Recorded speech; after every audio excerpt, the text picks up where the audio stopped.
podcasts you love. From people you trust. This is TWiT. Hi, this is Leo Laporte, and this is my Tech Guy podcast. This show originally aired on the Premier Networks on Sunday, May 10th, 2020. This is episode 1694. Enjoy. The Tech Guy podcast comes to you from TWiT's LastPass studios. Stay in control when it comes to your company's access points and authentication. LastPass makes enterprise-level security simple for your remote workforce. Check it out at lastpass.com/twit to learn more. Well, hey, how are you today? Leo Laporte here, the Tech Guy. Time to talk computers, the internet, home theater, digital photography, smartphones, smartwatches, all that rigmarole, all that jazz, because yes, it's time to talk high tech. 8888 Ask Leo is the phone number, 888-827-5536. That's toll free from anywhere in the U.S. or Canada, so I'm easy to reach. In it, what is the new phrase? The new phrase for 2020. I'm contactless host. You don't have to touch me. 8888 Ask Leo. The website, also contact free, techguylabs.com. Techguylabs.com. That's where we put everything that goes on in the show. We put there so you don't have to remember anything or write anything down. It's all there. Techguylabs.com.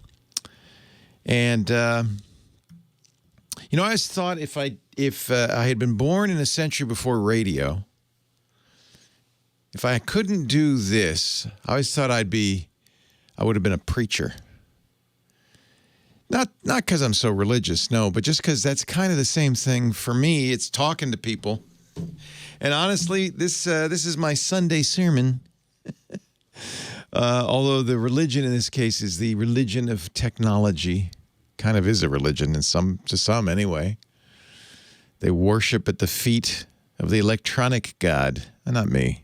In fact, that's why I've always been kind of a bad technologist. Because I like technology, don't get me wrong, I love it. I'm surrounded by it. I was at home and I was looking at my setup at home, in my home office, and I thought, there are a lot of screens here. I started counting. Computer 1, 2, 3, then the other computer 4, and then there's an Amazon Echo. That's 5. I guess if you include my phone and my iPad, that's 7. Just in that one space. And then I'm sitting here looking at 1, 2, 3, 4, 5, 6, 7, 8, 9, 10 screens all around me. So maybe some of you would say, oh yeah, Leo, you worship the electronic god, but no.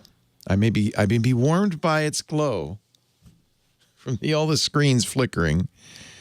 But honestly, I don't think technology is the answer to much. It's any more than your car is, right? Or your refrigerator. It's a tool. It's something there that helps us. It entertains us. It has found its way into many, many areas of our lives, including worship. Including churches, synagogues, temples, mosques, everywhere. Technology lives. But let's not become too enamored of it, right? It's just a tool. It's just something we can do, use, have fun with, play a game, shop these days. A lot of us are spending more time shopping online. Amazon's getting a lot of business. It's interesting how some businesses are suffering from this. Some businesses are growing with this. Some businesses are thriving. Microsoft, we had this week was a week of quarterly earnings for a lot of companies. It's interesting to see the companies, the winners and the losers, so to speak, right? Microsoft, Zoom, big winner, right? Zoom, huge winner. But Google meetings and so forth. Google's interesting because Google is in two businesses. Really, it's only in one business, despite what they may try to tell you. They may, we're in the search business or we're in the productivity suite business. But no, they're in the one thing, ad business. And that business has not been good for Google or Facebook. That's the business they're in. And yet, people are using their tools more than ever. Actually, that's kind of a crisis. Because the more we use Google, search, meeting, messaging, all of that, the more we visit Facebook, post stuff, store stuff, read stuff, the more it costs them. But at the same time, they've got to find a way to make money off of it. And if advertising is down, which it is quite a bit, they're kind of it's a perfect storm for them. Costs go up, revenue goes down. Now, I am not implying that Google or Facebook is in any trouble whatsoever. They're not. First of all, they have enough money to hold out. They can hang on, and in fact, you know, it's probably in the long run good because it'll shake out the competition, and the companies that are big now will survive. It's the little companies, right? Our local restaurant that's probably not going to make it. Many of them aren't already. Nevertheless, it's a challenge. I can imagine it's a challenge for them.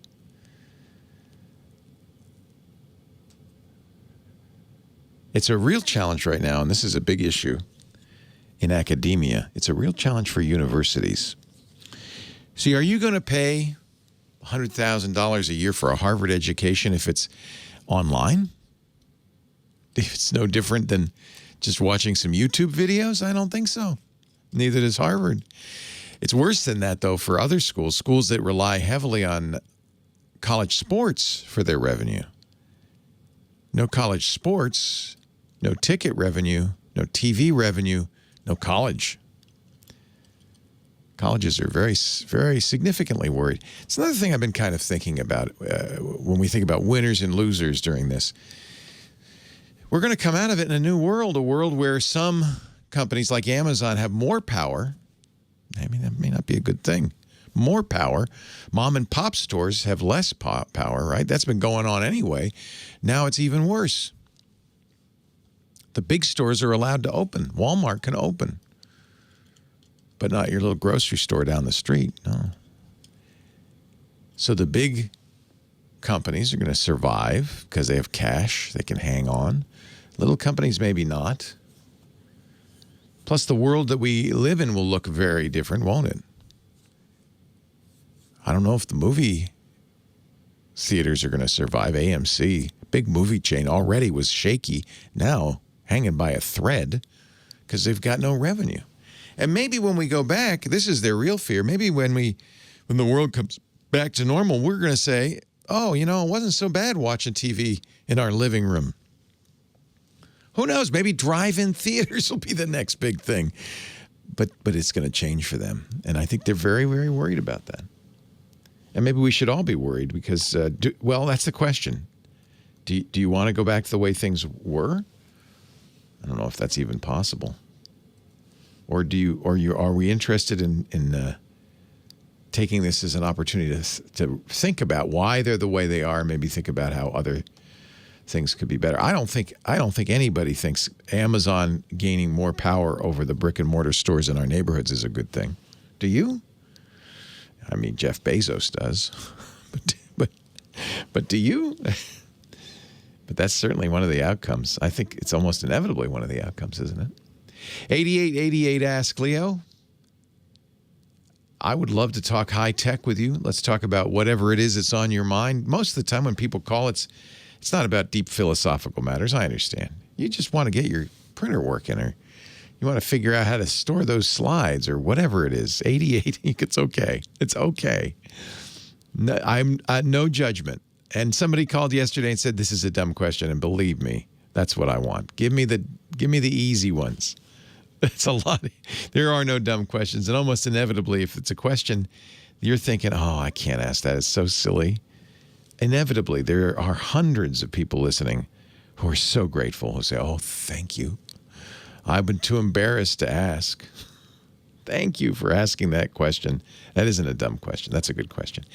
Our phone number is, again, 888-827-5536. That's toll-free from anywhere in the U.S. or Canada. If you're outside that area, you could still reach me. You'll use Skype out or something like that. We haven't heard a lot from our international listeners. I know we have a lot of them, but we're all dealing with our own issues, right? So, but if you want to call, I don't mind.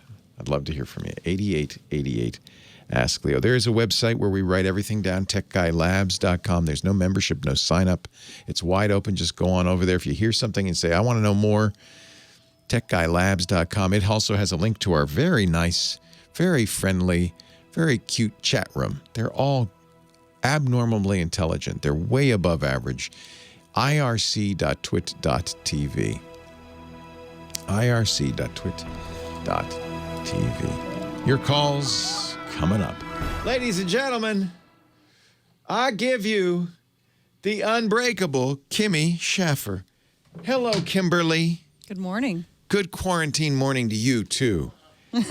How are you? I don't know. Every day just feels like the same. What day is it? Quick. I know. It's what Mother's day? Day. Quick. Sunday. I didn't say Happy Mother's Day to everybody. To all the mothers out there. I already sent out Mother's Day greetings to my mother. Good. With a Good picture. son that you are. You know, it's so great nowadays because it's so easy to use. You would have had to have sent a card a week in advance. Right. I can wait to the day of, and because all my photos are in Google Photos, I searched for Mother's Day or my mom's, pictures and stuff, and I was able to find a great picture of me being as a baby and her giving me a bath, and that was so cool, and I hope she enjoys it. So it's fun to do. I'm glad you have all those things. I am really glad. Because, not to make a comment on your age, but even I don't have, I have no home videos or anything because we didn't have video cameras, but I know a lot of people older than me that must have been richer and had video cameras. Well, yeah, there's that, right? Yeah, you always, the Kennedys used to have they had films of them playing touch football at Hyannisport, but most normal people didn't have that. But I think my dad might have been a little bit of a gadget freak in his time. Then I know where it comes from. They're not videos, but he did take slides. Lots of slides. And we used to have, you had to get the Kodak carousel out. Yeah. And you'd put the slides in those carousels, and then you'd have to set up a screen. So we'd have slideshows, but it would only be a couple of years, but we'd, a couple of times a year, but then we'd look at those pictures and think, oh, that was fun, Dad. And then we'd put it away for another 6 months. But at one point, I convinced my mom, who had all these carousels in her closet, I said, Mom, wouldn't it be nice if everybody, first of all, you're never going to have a slideshow. And wouldn't it be nice if everybody had copies of these pictures? So she let me take these precious slides. We still have a lot of prints we haven't converted, but she let me take the slides and get them converted. And now they're online, which makes, once your pictures are online, they're searchable. Mm-hmm. So I found, it took me seconds to find a picture of my mom, a slide that was taken, when I was a baby. So that's kind of cool to have that. You don't have any, there'd be prints, obviously. I have plenty of, print. Yeah, so convert them. Really no videos. But yeah. Well, I don't have any videos either. Yeah. Our first video I have, I take it back because I have a bunch of VHS tapes in my office that I have to convert of my kids, like doing the school plays and stuff. Because we had the camcorders back then. With the big old tapes. Yeah, but that was the 90s already. Yeah. But still, yeah, it's nice if you can get them in bits, because then it's easy to share, it's easy to find, it's just much easier than the old days. Anyway, Kim, happy Mother's Day. Happy Mother's Day. And let's get to Seraphine, because she was on the phone at the end of the show yesterday. So I really want to. She got left. Yeah, she got the shaft. So I said I'd get you on right at the get-go. So sorry. Thank you, Kim. So sorry, Seraphine. Leo Laporte, the tech guy. Thanks for your patience. Hi. Well, I was on hold for 2 weeks and got chopped. 2 weeks? That's all.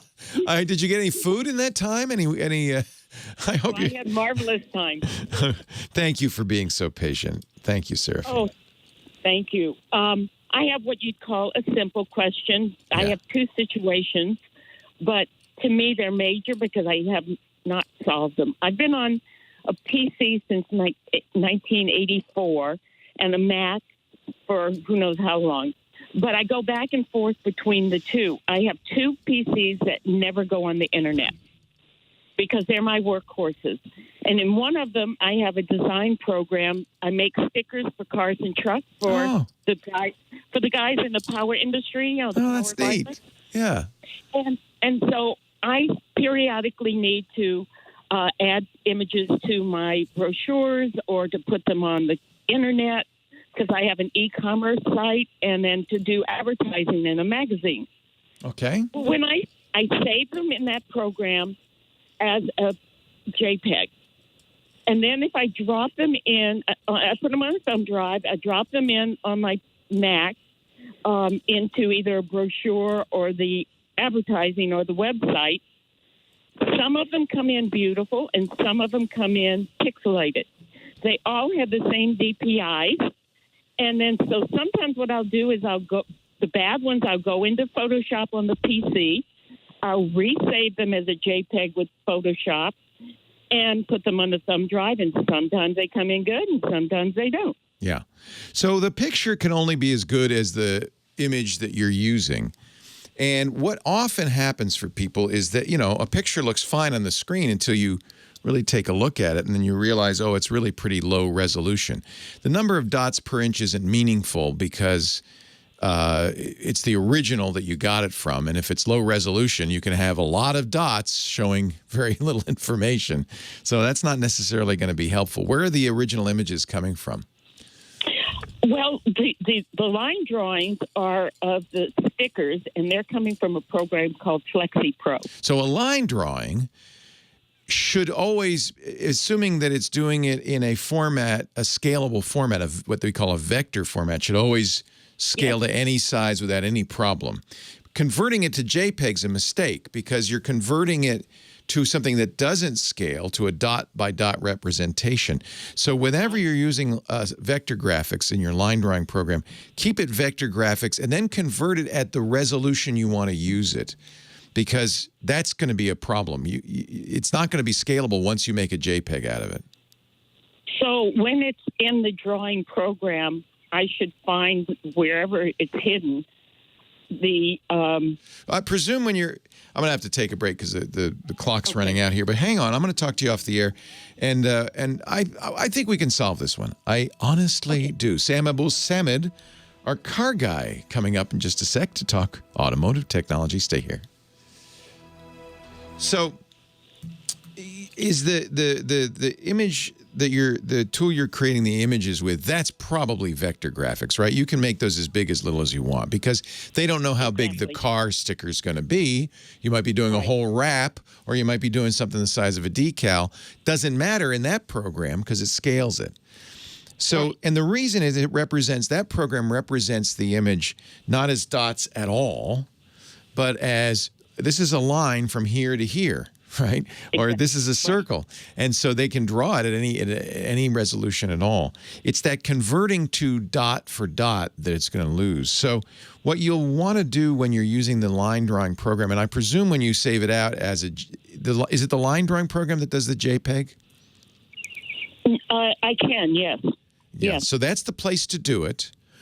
Just understand that the vector graphics that you're creating in its native format are scalable, but once you do a conversion to PNG, JPEG, TIFF, any of the normal image formats, you're locking it in at that size.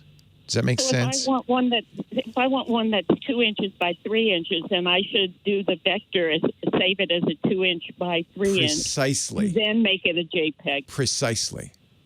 Okay, good to know. I have one other question about Wi-Fi. And do you want me to wait till you go back on? No, that's okay. Go on. I got time. The same thing would happen. By the way, this is going to be on the podcast version of the show, so you still get your you still get on the air here. I'm a fine art painter, and I was having problems with my images. So if I want to send it to a museum exhibition or a publication, biggest resolution, biggest. So so sometimes people talk about dots. Like it's 1080 by 760, but think about it. 1080 by 760 on a 2-inch screen has a higher resolution, dots per inch resolution, than on a 10-inch screen, right? So really, the 1080 by 760 doesn't tell you anything. Dots per inch does. And that's why you want to always think in terms of how big is this picture going to be?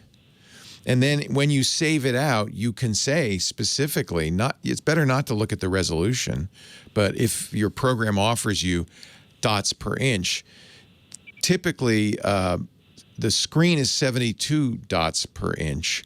A laser printout is 300 dots per inch.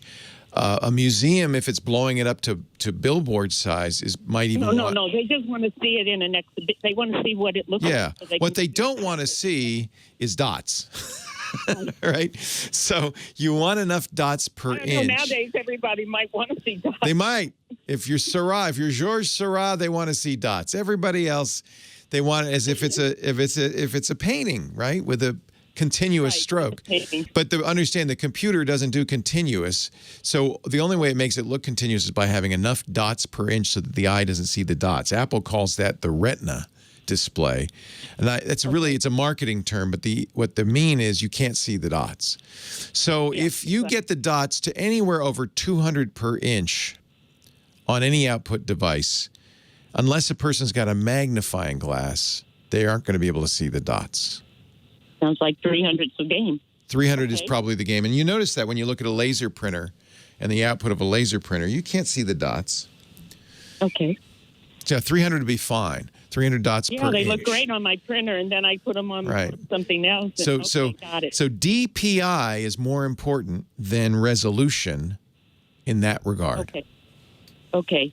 Now, my other question has to do with Wi-Fi. I have a router and a modem. My house is 1,700 square feet. The router and the modem are at one end of the house, and then in sight is a Netgear booster. And that Netgear, I can see that from my desk in my office at the other end of the house. You know what, Serafina? I have to go for Sam. Hang on, and we'll do this when we come back, okay? Again, more time at home, but I promise you're next. Thank you, Serafina. It's time for Sam Abuelsamid, the car guy, riding around low in his Miata. Hello, Sammy. Hello, Leo. How are you today? I'm great. It's good to see you. How are you? I'm doing all right. I always like to look at the picture behind you to figure out what you're going to talk about today. I cannot figure out what I'm looking at. It looks like an upside-down car. It's a sort of upside-down car. What I wanted to talk about today was what's known as lemons racing. Through this lockdown period, of course, all motorsports has been shut down. But it's actually a good time, if you've ever thought about getting into motorsports, just as an amateur, just to have some fun. This is actually a good time to work on it. And but how? You can't drive anywhere, can you? You can't drive, but you can work on the cars. And in your garage. This is the time when you can't go anywhere, when you could be out in the garage building a car, getting a car ready to run in a lemons race. So this is a series that started back in 2006 with the original 24 Hours of Lemons. And it's a play on the 24 Hours of Le Mans. Right. The difference is that instead of spending, $300, $400, $500 million on a top class Le Mans program, you spend $300 or $500 on a lemons car. And so this is the key to lemons is you're not allowed to spend more than $500 on the car, aside other than not including the safety equipment. So $500. $500. That's it. Okay. So we have a thing up here in Petaluma every year. I don't know if we're going to have it this summer, called the Demolition Derby, where you get the worst junkers and you drive them into each other, and the last car standing wins. That's a car for $500. How can you have a decent car for $500? A car intended to race. You would be surprised at some of the stuff that people manage to put together for $500. Whole cost, the total cost, like you buy a used car for $100 and then put $400 into it. That's it. Yep. Or what? If you spend more, like let's say you bought a car for $1,000, but you took a bunch of parts out of it and sold those parts off. And you have to have the receipts. So you could get a fancy car but sell off the good stuff. Yeah, I mean, well, not too fancy because you're not going to be able to sell too much and get too much for it. Right. As long as the total net price is under $500, not including the safety equipment, like I said, so fire extinguisher, roll cage, things like that. And in a $500 car, those are very important, I think. This is hysterical. I didn't even know this existed. I love this idea. Yeah. Well, and one of the interesting, they have a lot of amusing rules, for this series, and this is endurance racing, so, typically they'll run over a weekend, run like 12 hours one day, 12 hours on Saturday, 12 hours on Sunday. Wait a minute, a $500 car that can drive for 12 straight hours? That's part of where the challenge is. No kidding. And, to make sure, to try to. I had a $500 car once, but you had to make sure you put a quart of oil in it every 5 miles. Well, they don't say you can't put oil in it every 500 miles. Okay, good. All right. So, one of the things that they do is, whoever wins the race, if they think that you've cheated and you've actually put more than $500 or the car's worth more than $500, the race organizers can buy it from you for $500. So you have an incentive not to actually spend more than $500 on it. Yeah, because you'll lose money. That's so fun. I mean, I friends of mine do this. They buy up like old, rusty Miatas and things like that, or other cars, and weld a roll cage into it and put in fire extinguishers and harnesses. Yeah. And they go out and they'll race it for a season. In fact, there's a Lemons race at Sonoma Raceway just down the street from you guys. Yeah, when's that? In December. And they have races all across the country. Now, do these cars look good, or they look like the cars in the Demolition Derby? They tend to look more like the cars in the Demolition Derby. A little beat up. People have fun with it, The thing to understand is there's a certain amount of money required for the physical part, the metal, the engine and stuff. But you can add the value with sweat equity. You could take a beat up, rusty old engine and put hundreds of hours into fixing it up, and that doesn't count against you. Yeah, so, they don't count your labor against the value. Yeah. So you could put in $50,000 worth of your labor, and that doesn't count towards. I imagine that's some of what people do. Right, and that's exactly the case, in this car behind me. Wait, this car, you got to explain it. It's upside down. This is an upside down Camaro. So what they did was they took the body of a mid-90s Chevy Camaro, and they flipped it over and mounted it on the frame. I don't think it was actually from the Camaro, but they mounted it on the frame from something. So it looks like this car is driving upside down. If you look close, you can see the wheels underneath it, but the Camaro wheels are up on top, and the roll cage is sticking out through the floor of the car. That's pretty hysterical. You see all kinds of bizarre stuff, and it's really funny to watch. It's really cute. I love this idea. And if you've ever been interested in getting involved in racing, this is a good way. For relatively low cost, for the 24 hours of Lemons race, I think the entry fee is about $1,300 for the team for a car and 4 drivers. So, it's going to cost, between you, a few $100 each, plus the time you put into it. So there's no secrets from our chat room. They've searched this car. It is a 1999 Camaro convertible inverted on top of a $200 200,000 miles, 60 horsepower, 1990 Ford Festiva. Yep, that sounds about right. So see, only $200 for that. Yep. Is it about speed? No, it's about surviving the 12 hours. It's more about getting to the finish. The classic line in endurance racing, is, or in racing in general, is to finish first you must finish. And right.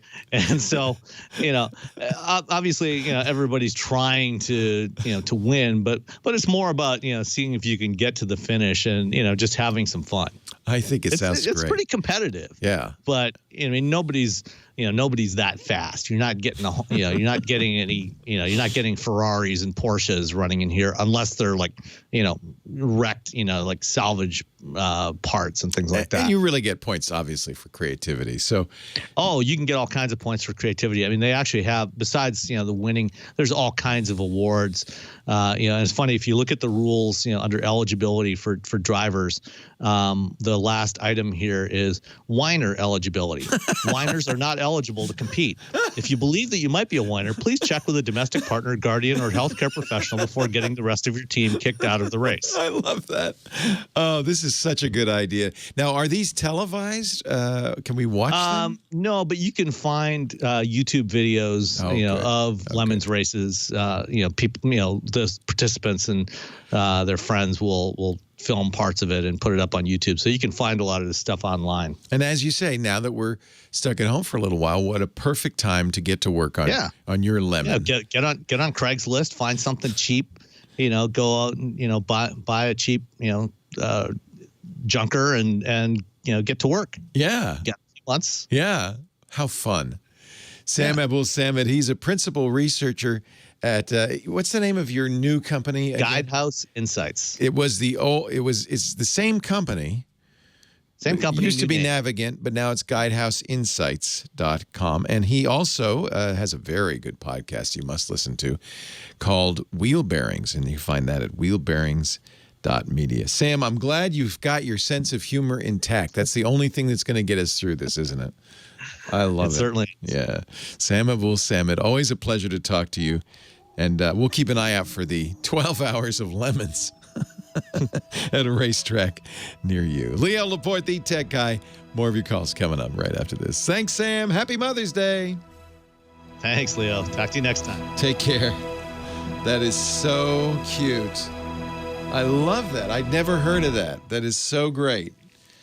And after you watch Ford versus Ferrari and you see how intense Le Mans is. You get inspired. You go out and buy an old Toyota Tercel and put a roll cage in it and get to work. A 60 horsepower Ford Festiva.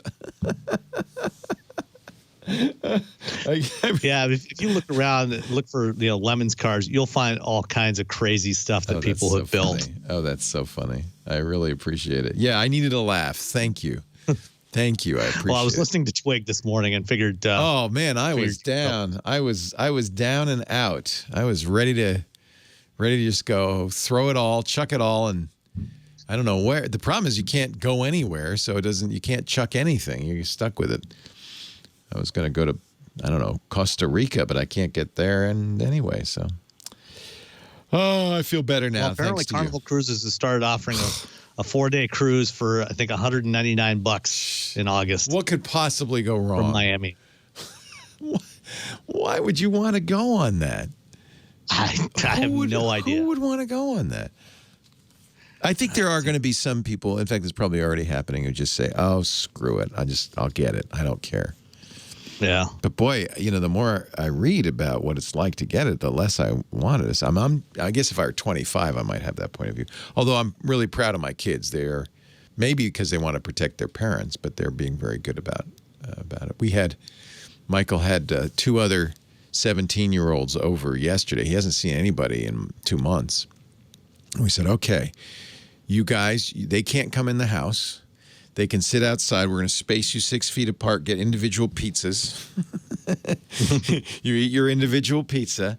And then they camped out, and their tents were spaced out 10 feet apart. And that's good. It was cute. Cool. And then we said, there's a bathroom you can use. You can use the guest bathroom. Now, nobody will use that for a while until we sanitize it. And, I mean, not that they're sick. They've been quarantined, too. But you just want to keep these standards up, right? Yeah. Did you and Lisa get your test results yet? Negative. We've never had it. At least according to the test. At least according to that test. Yeah. And who knows who knows? False positives and false negatives on those tests. Right. Who knows? So, and had I got positive, I don't know what I would have done. I think I'd do the same thing. In fact, in a way, I'm glad I didn't, because I don't want to have any sense of overconfidence, Right. Right. All right. Thank you, Sam. Have a wonderful day. I'll talk to you next week. Round trip to Hong Kong, $384. Let's go. Let's just all go. Now it's time to go watch the match game. Yeah, that was fun. Hey, do you want to do one of those with us? Let's get you on one. To. Deal. All right. I will tell the producers because they want to get everybody who's on the shows in various capacities involved. So that's why I've been stepping out of it the last few weeks. It's like, you got enough Leo. You don't need more Leo. Let's get some of these other guys. Good. I'll tell them. Sam would be great. Yeah. All right. Thanks, Sam. Take care. No problem. Talk to you later, Leo. Bye. What would we do without our moms, huh? Mom, I love you. I'm very fortunate. My mom's still alive. And she's doing well, even though she's far away. It's actually better because I couldn't visit her anyway, right? 8888, ask Leo the phone number. Seraphine is still on the line. You were on hold for 2 weeks. Now we kept you on hold for another 20 minutes. Why not? Let's keep poor Seraphine waiting. So we did talk a little bit about the first part of your problem, and I'm just going to reiterate because I did it off the air, but it's something I think it's very confusing. I've found it confusing for years, which is photo resolution or image resolution. You're using a program that does what's called vector graphics. Instead of describing an image as there's a blue dot here, there's a red dot there, there's a green dot there, it says draw a line from this point to this point, make a circle, and because of that, vector graphics can be scaled to any size. So the difference, Adobe has a program that does this, but people think of Photoshop, that's a dot-by-dot program. And the Adobe program that does vector graphics is Adobe Illustrator.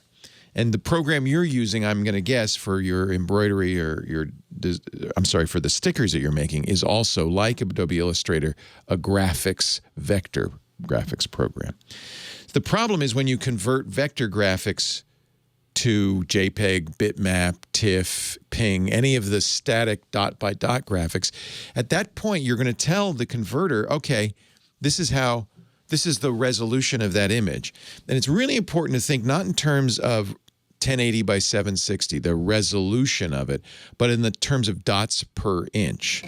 So the example I give, if you have a 4x5 print that's 1080 by 760, that might be 30 or 40 dots per inch. But if you say that same print and you make it 8 by 10, still 1080 by 760, now it's fewer dots per inch. It's maybe 10 or 8 dots per inch because the number of dots didn't increase, just the size of the picture increased. So you can't go by resolution. You have to go by DPI, or dots per inch. And you can calculate what that's going to be when you're setting your sticker, when you're setting it up and you're going to convert it by thinking about, well, what is the size of the printout going to be? If it's a 3-inch printout, and you want your resolution to be 200 dots per inch, then it would be 600 by 600 because it's 200 times 3 inches. 600 by 600 would give you 200 dots per inch. So always think in terms of dots per inch when you're creating your export. Otherwise, as you blow it up, those dots become bigger and bigger and more visible. So that's for part one, Seraphine. But you said you had a Wi-Fi question, too, and I want to give you a chance to ask that one. Oh, I've been talking all this time, and I forgot to turn you on. Hi, Seraphine. Hi there. So ask me your Wi-Fi question. My life. Okay.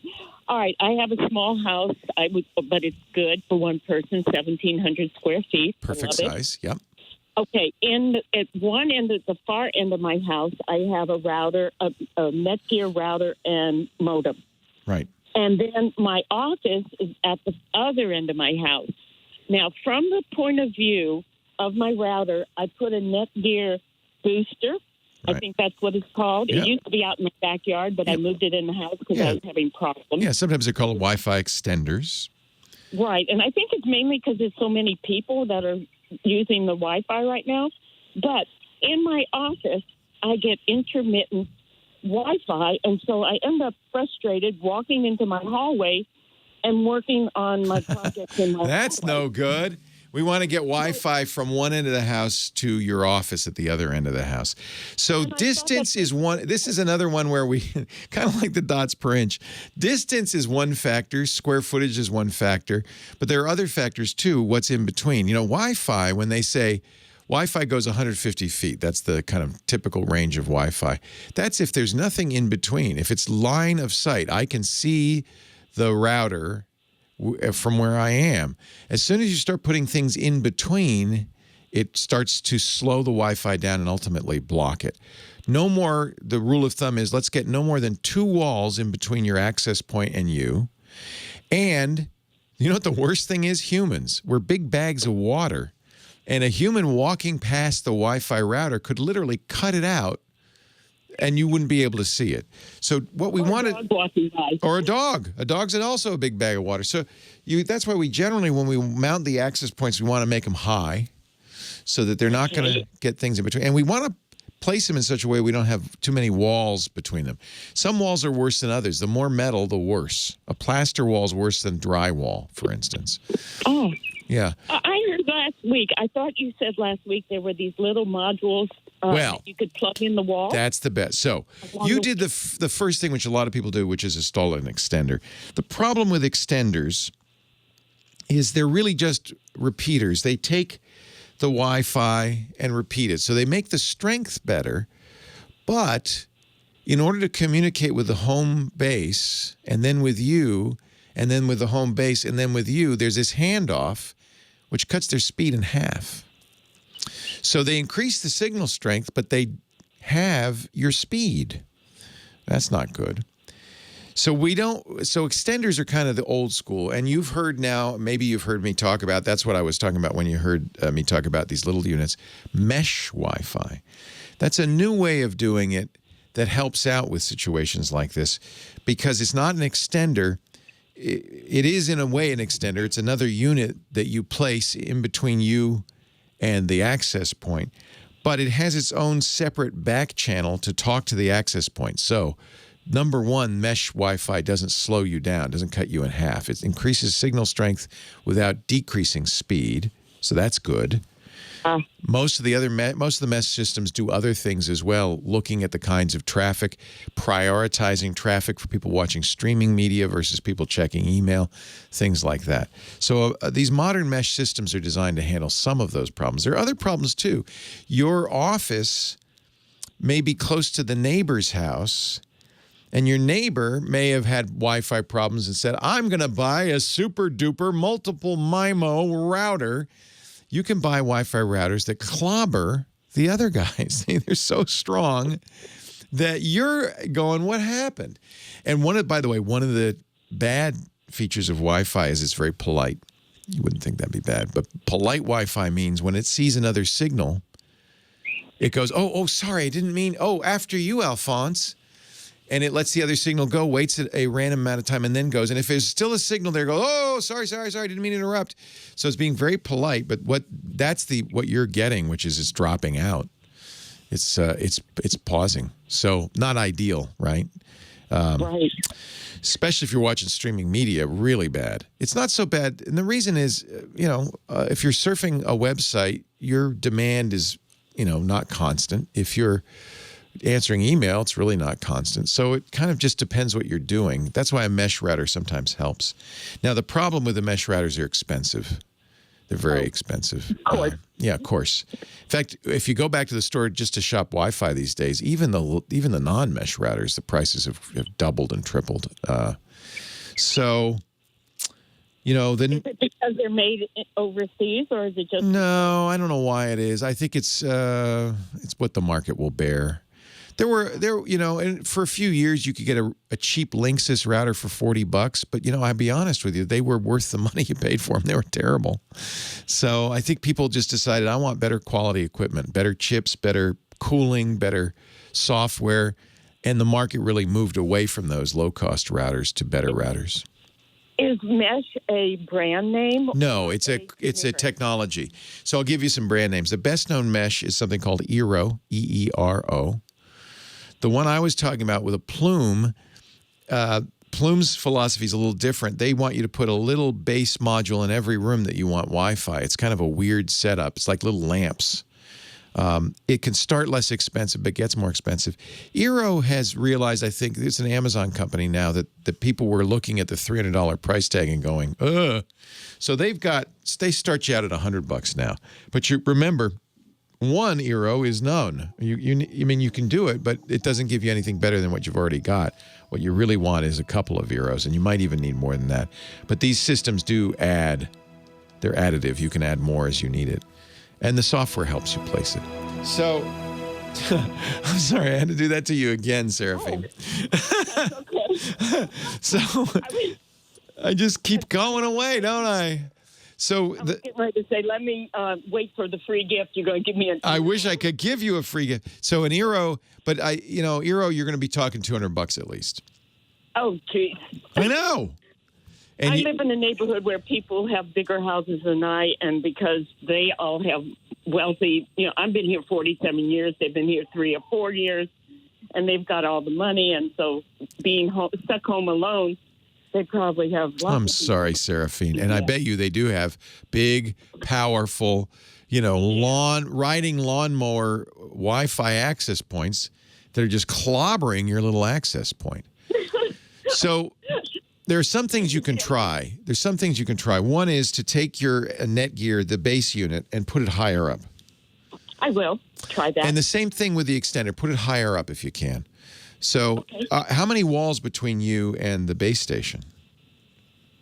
Really just 1.5. That's not bad. Back of one. That's not bad. If you could somehow get it, you want, ideally, it's the fewer obstructions, the better. So if, whatever you can do, sometimes just moving it around will help. You're right at the edge. I'm guessing you're probably 100 feet away from it, I would guess. I don't know. Well, I also had my my booster on the floor where the dogs would walk in front of it. So I think that could have been a problem, too. Bingo. Yeah, put it up high. Put it up high. Everything should be high. What else could we do? Yeah. Ideally, you don't buy anything else. It's just moving it around till you get a better signal. If you can, yeah, you get the idea. I mean, if you can run a longer wire from your modem to your router and put the router in the hall or something like that, that would make a big difference. There's little things like that. I thank you so much. And you had a question about the yesterday. Stupid things that you might want to say. Yeah.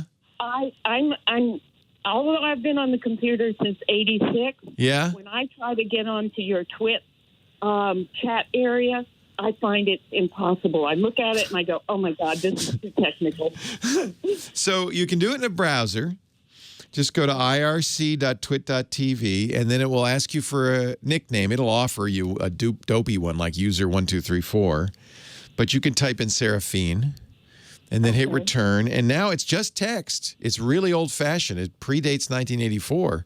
It goes back to the 70s. It's just text. It'll be black and white. And the text will scroll by. On the left, you'll see everybody's handle, their names. Right. Correct. And on the right, you see what they're typing. You don't get to type for a little bit. There's a little timeout because we don't want people creating 100 different bots and talking. So there'll be a little timeout, but in about 2 minutes, you'll be able to type something. And I'm going to look for Seraphine to say, "Hey, it's me." Here's my suggestion. Have a curmudgeon group and an advanced group. Well, I guess we could. I don't know. Please, I'm begging you. Okay. We need a group for noobs. I don't know. Let me just look at the chat rooms. We have a bunch of different rooms. We have, there's a help me room. There's so that may be more designed for that. Let's see. There's unfiltered. There's TWiT Live. There's titles, studio, staff. Those are private. Off topic. Help desk. So you type /join space # help desk. It's already too hard, isn't it? Yeah. You just need something for big. Just go in the big one and say, "Be nice to me." Yeah, beginners are old folks or something. Be nice to me. I know. The chat room is really designed for a bunch of geeky people who get together. And I would love it if people like Seraphine would feel comfortable. I would like to be in there because I've been listening to you since like 30 some odd years when I be out in my garden and have no idea what you were talking about. Well, now you're pretty geeky, right? I am compared to a lot of my friends. Bless you.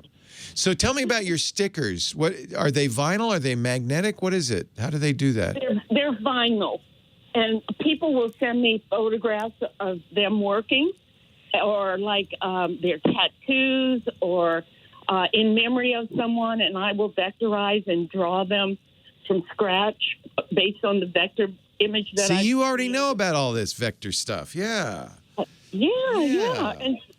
And so I make stickers for the guys who climb the poles. Oh, and that's so cool. Do you have the vinyl cutter there, or do you send them off to us? I do. You do? No, I do. You see, when my late husband was a lineman, and my girlfriend had a sticker company, and she couldn't keep up with my orders from his friends. Oh, that's so great. I said, I'm going to learn how to do this. That's so cool, Seraphine. I've been doing this for 14 years. I make zero profit. And do you want to give out your handle or your website, or I mean, how do people order stuff?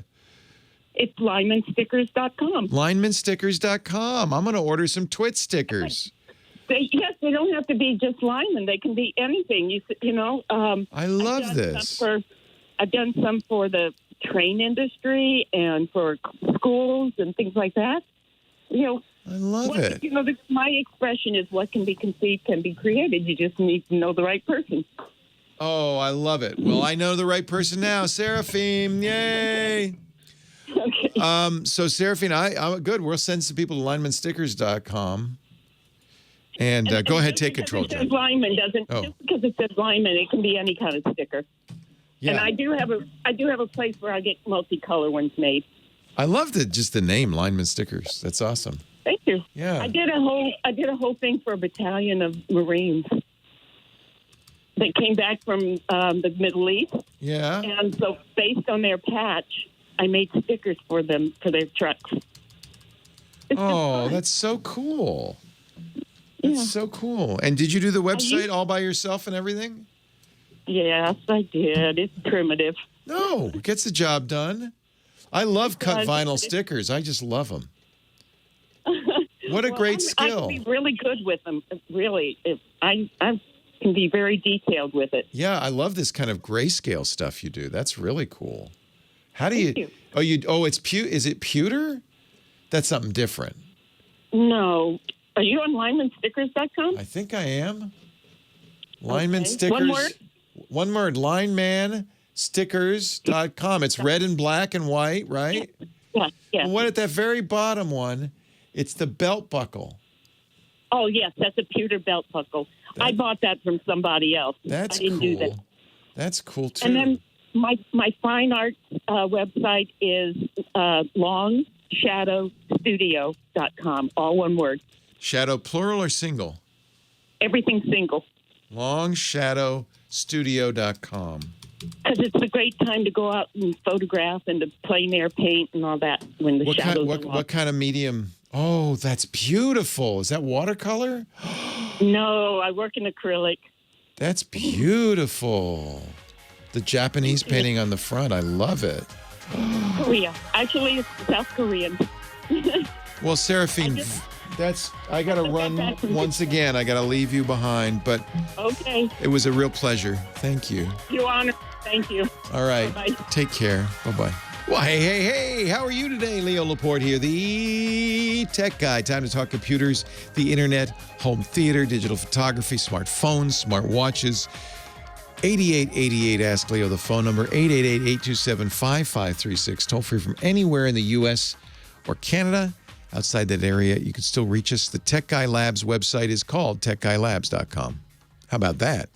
Clever naming, techguylabs.com. Finally, back to the phones. Charles, Virginia Beach, Virginia. Hello, Charles. Hello, Leo. Thanks for hanging on. Good afternoon. No Good problem afternoon. at all, actually.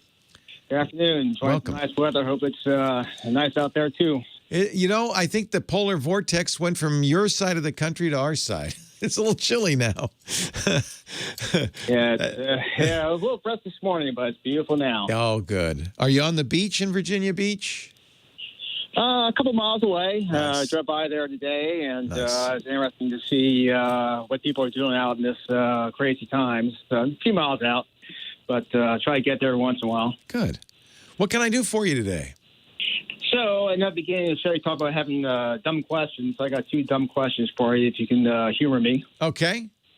Yeah, you were a big help last weekend because there's been eyeing getting a new TV. Our 11-year-old Samsung's been holding out, but wanted to upgrade. And kind of based on your review, I was looking around and shopping around, and the chief financial officer gave me a good budget to work with. Oh, nice. Yeah, so I'm kind of happy there. But I think I know the answer, but I had two quick questions for you. Kind of looking at the Samsungs, and I was poking around your site and came across an episode that a segment you and Scott did 2 years ago about the difference between the QLEDs, the Samsung QLED, and the OLEDs. Right. And on the QLEDs, I was a little confused because I know you also talked about the difference between edge lighting and backlighting. Right. What it looks like on the QLEDs, it's all backlit.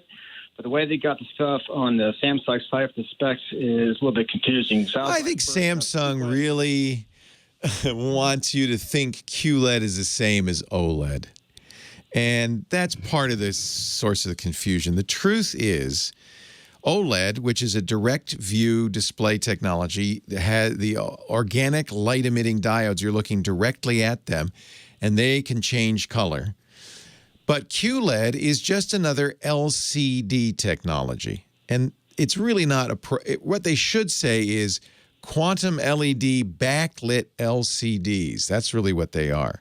So you already know how an LCD works. These are the only two ways you can watch TV these days. There's new technologies coming down the road, but right now it's OLED, which is more expensive, but gives you a better picture, and LCD, which is less expensive and brighter. LCDs, liquid crystals, are just shutters. They open and close electronically by twisting, and they let light through. So LCDs don't actually, the LCD part doesn't emit anything. It's just a shutter. It needs something behind it that's a light. The shutters might have different colors. There's various ways of getting color through an LCD. But the light behind it is really, generally, is going to be white. You want a pure as white as you can get. And then it depends on the technology where those lights are. In the early days of LCDs, you might remember, they just used fluorescent tubes. And LCD TVs in the early days had spots of brightness around the corners, around the edges, because that's where the tubes were. So they were kind of leaking through. Eventually, they thought, well, it'd be nice if we could, instead of having these hot spots of fluorescent bulbs, if we could use small LEDs, the light-emitting diodes, as little lights, use them as a backlight. And, you know, the perfect situation would be to have hundreds of them. What they call full array local dimming, which is you could say you could dim different parts of it independently, and there would be a very even lighting all the way across. But that's, of course, very expensive because you have to put in lots of LEDs. So then they started trying things like edge lighting, where the LEDs are not all the way around behind it, but on the edges. A QLED is just a different kind of LED. It's still the same idea, a backlight LED, and honestly, the Q in the QLED, quantum dots, just means the LED works a little bit differently. It doesn't necessarily mean it's any better. And really more important, in my opinion, than the technology of the LED is whether you have a lot of them and whether they're full array local dimming than whether it's quantum dot. Quantum dots are probably more accurate, but don't get confused. I mean, I think this is intentional on Samsung's part, right? A Q looks a lot like an O. I think they want you to think QLED is just like, oh, that's our brand for OLED. It's not. It's not. It's just it's an LCD. So the quantum LEDs are maybe marginally a little bit better than a regular LED, but what really matters is how many LEDs there are and where they're positioned. That's much more important. Yeah. And one problem I come across, kind of my second question too, was on the OLEDs. I guess the picture is better, but I've seen some reviews where they have a problem with burn-in. Is that something you've seen? Yeah, I have not seen that. That's always a cause for concern. There are two causes of concern with OLEDs. One is that, and one was that I think it was the blue channel would fade over time. I think modern OLEDs, they have solved those problems. There is potential for burn-in, but they do weird little things that you don't notice in the background, like slightly jog the picture around so that not the same dots aren't getting lit the same way all the time. I've had no burn-in. I've had an LG OLED TV. It's 4 years old. My Samsung OLED is even older than that, and I've never seen any burn-in. Now, as with any TV, you don't want to leave the same image on the screen day in, day out, but I don't think they're more prone to burn-in than anything else. No, that's not been my problem. The biggest problem with OLEDs is they're not as bright. So, you know, OLEDs look better in a room you can darken. LCDs, including QLEDs, are going to be better in a living room or kitchen somewhere where you don't really get to darken it. Okay. Yeah, because I know you and Scott talked about the difference between edge lighting and backlighting. That's more, in my opinion, that's more important. I would look for FALD, full array local dimming. That's going to give you the best LCD TV, because the local dimming, see, the big difference between OLED and LCD is the darks and the whites. The OLED can really have a broader range. The blacks are pitch black. It's hard to do pitch black when you have a backlit device that's always on, but if the backlighting can dim itself, that's local dimming, then you can make blacks better. And so that's what if what you're really looking for, not quantum dots, but FALD, in my opinion, FALD. Okay, perfect. And what happens is companies save money by reducing the number of LEDs in the background, right? This would, you know, we should get Scott Simpson on next Saturday. I'll ask him to explain a little bit more about why a quantum dot is better. You know, I really feel like these are essentially marketing terms. And I really do feel like the Q in QLED is convenient because it looks a lot like O. It's not an OLED. It's a different thing. And I don't think QLED approximates OLEDs. Where you get better and closer to OLEDs is with full array local dimming. That's more important. Leo Laporte, the tech guy. Happy Mother's Day to all the mothers. You're just the best people out there. 8888 Ask Leo, the phone number. Jeff in Laguna Hills, California. Hi, Jeff. Thank you for hanging on. Steve, a long-time listener and first-time caller. Well, bless you. I'm so glad to hear from you. Yeah, I've learned an awful lot listening to the show over the years. Thank you. Help me out. Thank you. I'm frustrated. I've got a lot of home devices. I got electric lights. I got door locks. I got garage openers. And Wink is now going to charge a fee on that. I know. Isn't that awful? I think it's really crazy to just say $5 a month without any notice more than a week. Yeah. So Wink, we should explain. Let me explain real quickly, and then we'll answer your question. Wink makes a hub, a universal hub that allows you to connect your smart home devices. So most smart home devices, let me say how I can describe this. Many small home devices don't require a hub. For instance, if you go get an Amazon Echo, you just, you have the Echo software on your phone, you set it up with the Wi-Fi, and you're done. But there are devices that do need a hub. Things like smart lights usually don't have enough smarts in the device to do what they need to do. You need a hub that's got the little computer that connects to the internet and all of that. So, for instance, if you buy Hue lights, you use a Hue hub to control it. Well, a number of companies, Samsung's Smart Things is one of them, Wink is another, said, well, we could be a hub that controls everything, your lights, your garage door, your door lock, your thermostat, everything. One central device. Now, you bought that device, and, when you bought it, you thought, that's it, right? I pay them for the device. I don't need to pay them for anything else. I pay them for the hub. They announced last week, we can't make it. We can't make it. So we're going to start charging $5 a month to use that hub you bought. And you don't like it, you're out of luck. What'd you spend for your Wink? I don't recall. I've had it a few years. It was at least $100, wasn't it? It's probably the case. I'm not really sure. So it's a little frustrating because they're changing the deal, right? The original deal was you pay for it and that's it. Yeah, And I understand they've got to make money, but I just think, I mean, how many millions of devices are out there? And well, $5 a month? And they should have planned it better, right? You know, if planned it better. Yeah. They should have said $1 a month and then increase it over time. But $5 a month is a sticker shock that I agree. With a week's notice. With 1 week. I agree. It wasn't well handled. I don't know what to say about it. You know, if you buy a Nest device and you want to store the videos from your Nest or the information from your Nest on the internet, they charge you $5 a month for it per device. So it's not unheard of. It's just that, you know, it'd be like Amazon charging you $5 a month for your Echo, or Hue charging you $5 a month to use their light bulbs. It's just not what we said it was going to be.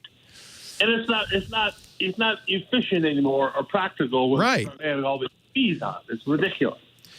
So is there an alternative to the Wink? I mean, I've tried to read all these things, but some aren't compatible with Nest. And, I mean, who's compatible with everybody like Wink is? Yeah, so the trick with Wink was it did all the protocols, Zigbee and Z-Wave and all the protocols that you might be using. It was a universal hub. I think the only thing close is a Samsung SmartThings. It's very frustrating because this was the what Wink was selling, no fees. In fact, they had it on the box, no fees. And so all of a sudden they're saying fees. Well, gotcha, fees. That's just a little annoying. Now, Wink, I think, honestly came close to going out of business once or twice before. So, and they're on the ropes again. Yeah, and I think that's their justification is, well, here's your choice. You pay us $5 a month and we're going to go out of business. So it is, you can switch to SmartThings. There's also, there are other controllers like Hubitat and Vera Control. You'll have to reset every device. It's going to require going through your whole house and resetting everything. But I think that's, you know, if you don't want to pay the $5 a month, I guess they're figuring it's probably most people just give them the $5 and say, oh, well, I don't like it. But that's too, you have until, what is it, May 30th, right? No, it's only a week notice. Oh, jeez. That's terrible. It's 1 week notice. That's terrible. Oh, yeah. I see. Yeah, you have to update your firmware by May 30th or you're going to be discontinued. So you have to do a few other things.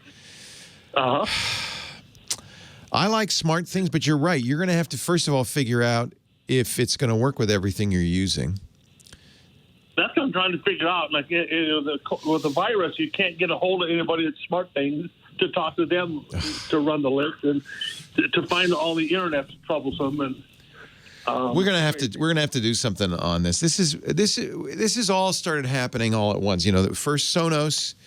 And they said, oh, your old speakers won't work anymore. And then the Owl Cam, which has kind of shut down, still sort of works, but doesn't mostly. I think we're going to see this more and more. And I wish I don't know what the answer is. I mean, you either pay the $5 or you try one of those things. SmartThings, Hubitat.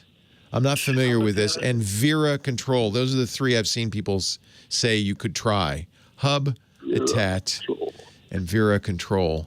Okay. No, I have an Amazon Echo, but that doesn't. That's not affected by. Yeah. That's not gonna. Yeah. I think the real. My real fear would be that then SmartThings says, "Oh yeah, that was a good idea. Let's start charging our customers $5 a month." Yeah. Well, that's the other part. Somebody starts it, and then everybody follows on. Yeah, they kind of have you. I would say going forward. Maybe the solution is to use HomeKit, which is Apple's solution. Apple makes plenty of money selling you the hubs, which is either an Apple TV, an iPad, or an Apple HomePod. They make so much money on those, I bet you they don't ever have to charge you, and I doubt they ever will charge you $5. Of course, watch, I'll have to eat my words in 2 years when Apple says, oh, and we're going to charge you now. There's just no guarantee. This is you're with IoT devices, you're buying a computer attached to a speaker or a lock or a garage door opener, and anything can happen, as we know in software. I feel for you. I really do. And I'm glad you called, because this is something I meant to talk about this weekend, because it's incredibly frustrating. It's going to take a lot of footwork to figure out, what I can use and whether it'll work. Leo Laporte, the tech guy. Don't take my Kodachrome away, Leo Laporte, the tech guy. Actually, my parents used Ektachrome. Oh, man. That's those slides I had to convert to digital. Here he is, our Chris Marquardt, our photo guy. He's grounded like everybody else. No traveling for you, Chris. So what are we doing? We're coming up with new ways to do photography at home, basically. Well, we're playing, we're experimenting, we're doing all sorts of things that we can do at home. And one of those is, using your smartphone and looking at interesting apps. So that's what we want to do today. Cool. And I like that. Yeah. And the thing that interests me is, how is this moving forward? How are new technologies being incorporated? And of course, one of those is AI, and AI is in many more things than it used to be just a short while ago.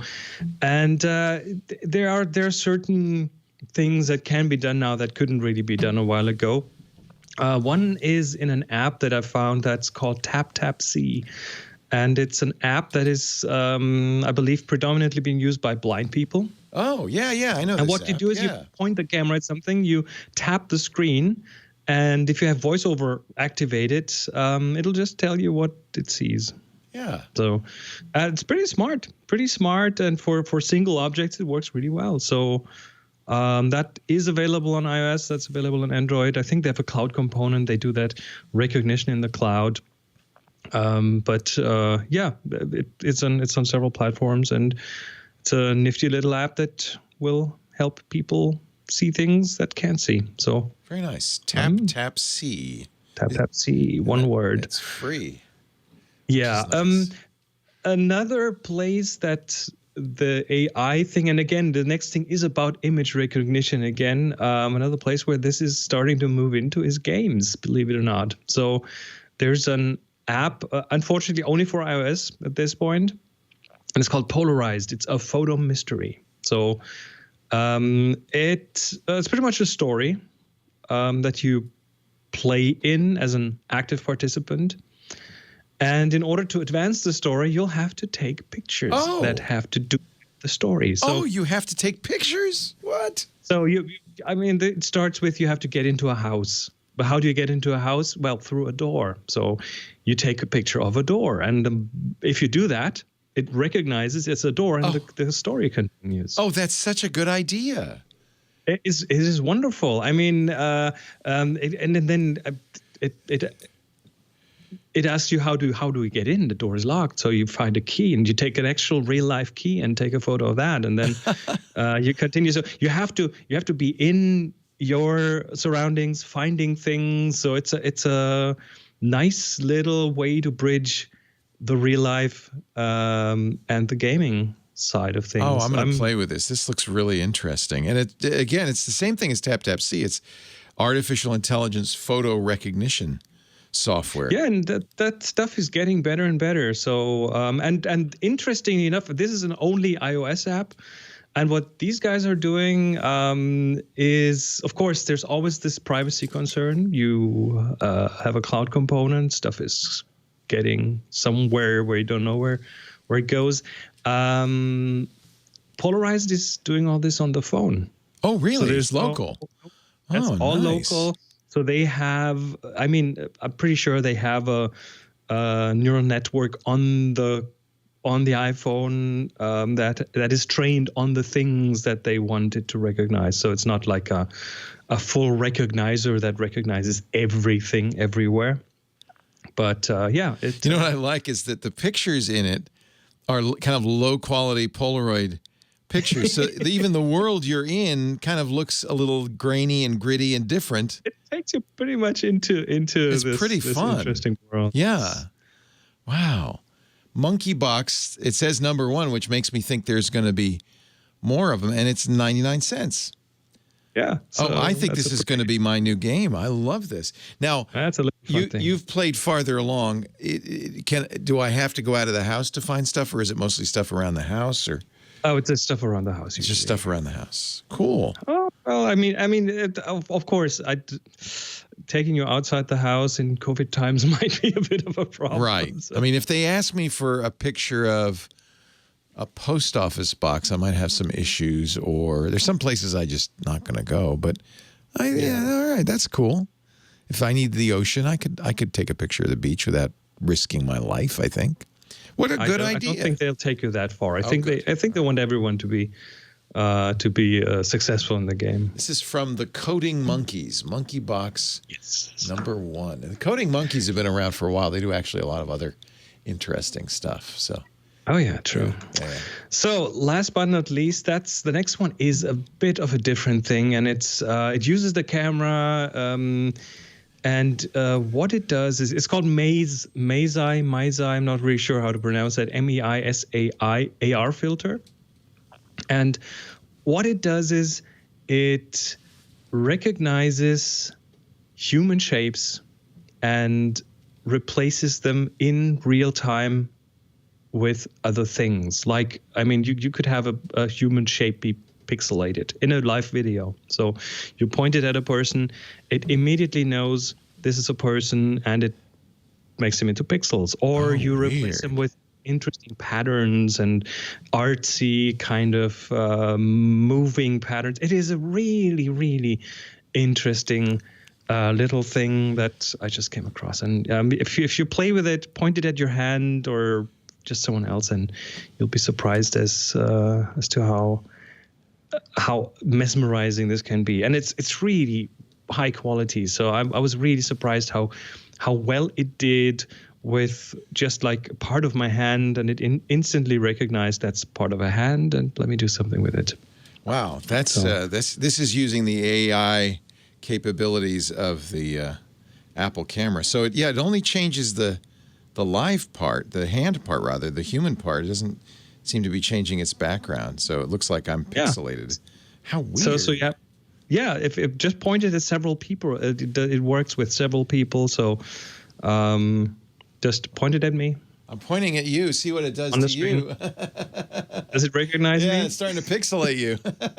You could choose other effects, though, so that's kind of cool. There's all sorts of interesting really effects. interesting stuff. Yeah, MESAI. Whoa! Yeah, AI is moving into really interesting areas now, because without AI, you wouldn't be able to do that. It really needs something that is trained to recognize human shapes in different angles, from different in different lighting and so on. It's a very tough problem without an AI. Yeah, it's a little confused by a TV picture of you. I think so. Yeah. I think the TV thing is wild. Probably it's really good on real people. So that is a really neat. And is this cost? It doesn't seem like maybe there's in-app purchases. It's free. No, it's free. There's not even an in-app purchase. Again, it's only iOS. Unfortunately, I think they use Apple's internal built-in. I think they're doing some AR learning stuff. Yeah, processor stuff. Wow. But no, it's free, and it's definitely worth having a little play with. That's very cool. That's very cool. It's very, very cool. MEISAI, and we'll put links to all three of these in our show notes.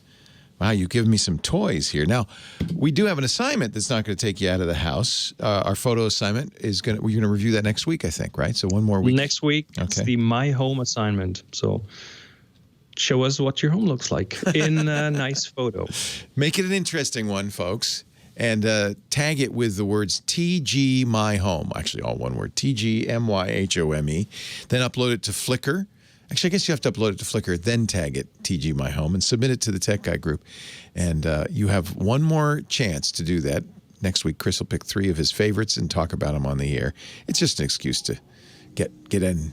I was going to say get out and take more pictures. Get in and take more pictures. Stay in and take more pictures. Thank you, Chris. Stay well, stay healthy. We'll see you next week. You too.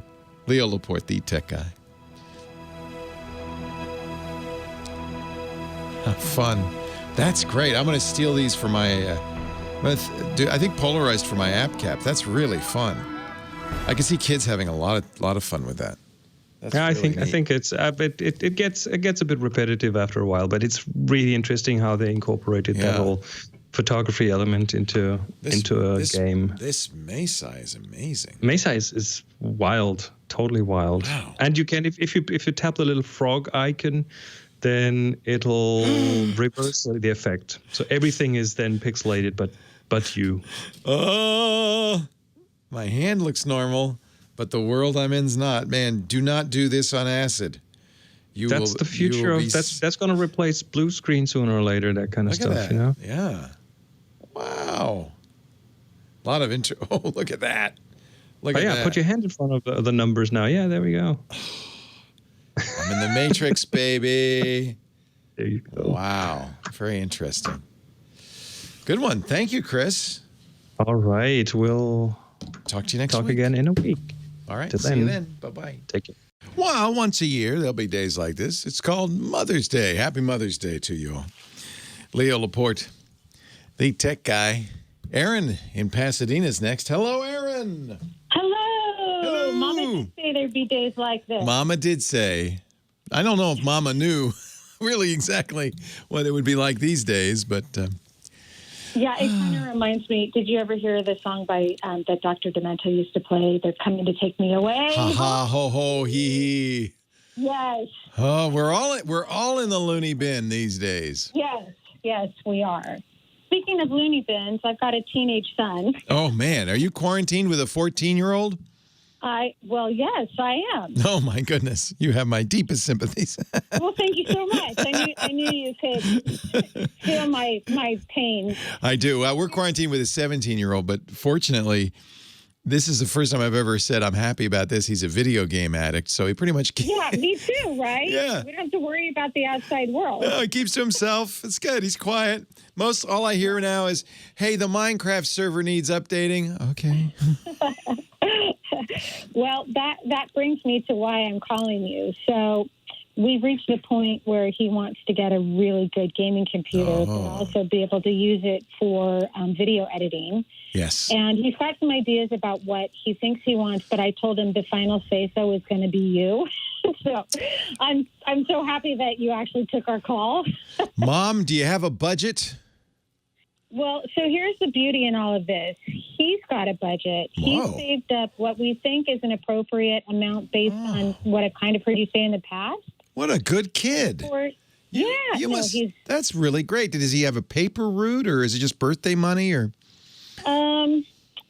Well, you know, it's a few things. He did some commercials earlier on. And, it's his modeling money. Well, now we're talking. Money wisely. How much does he want to spend? How much do you want to spend? Less than $2,000, right? Yeah. I mean, I'm looking max maybe 1,200. Okay. So the good news is video editing and gaming are the same kind of capabilities. So you're one computer that can do one should be able to do the other. Let me ask him this though. Aaron, what's your son's name? Ethan. Is it okay if he's on with me? Sure, of course. Okay. I could tell the difference. He's the one with a voice like this. Right. I know. I tried that. It doesn't work well. Ethan, are you going to do streaming? Are you going to do OBS, that kind of thing, where you're playing a game and then streaming your video too? Is it that kind of thing?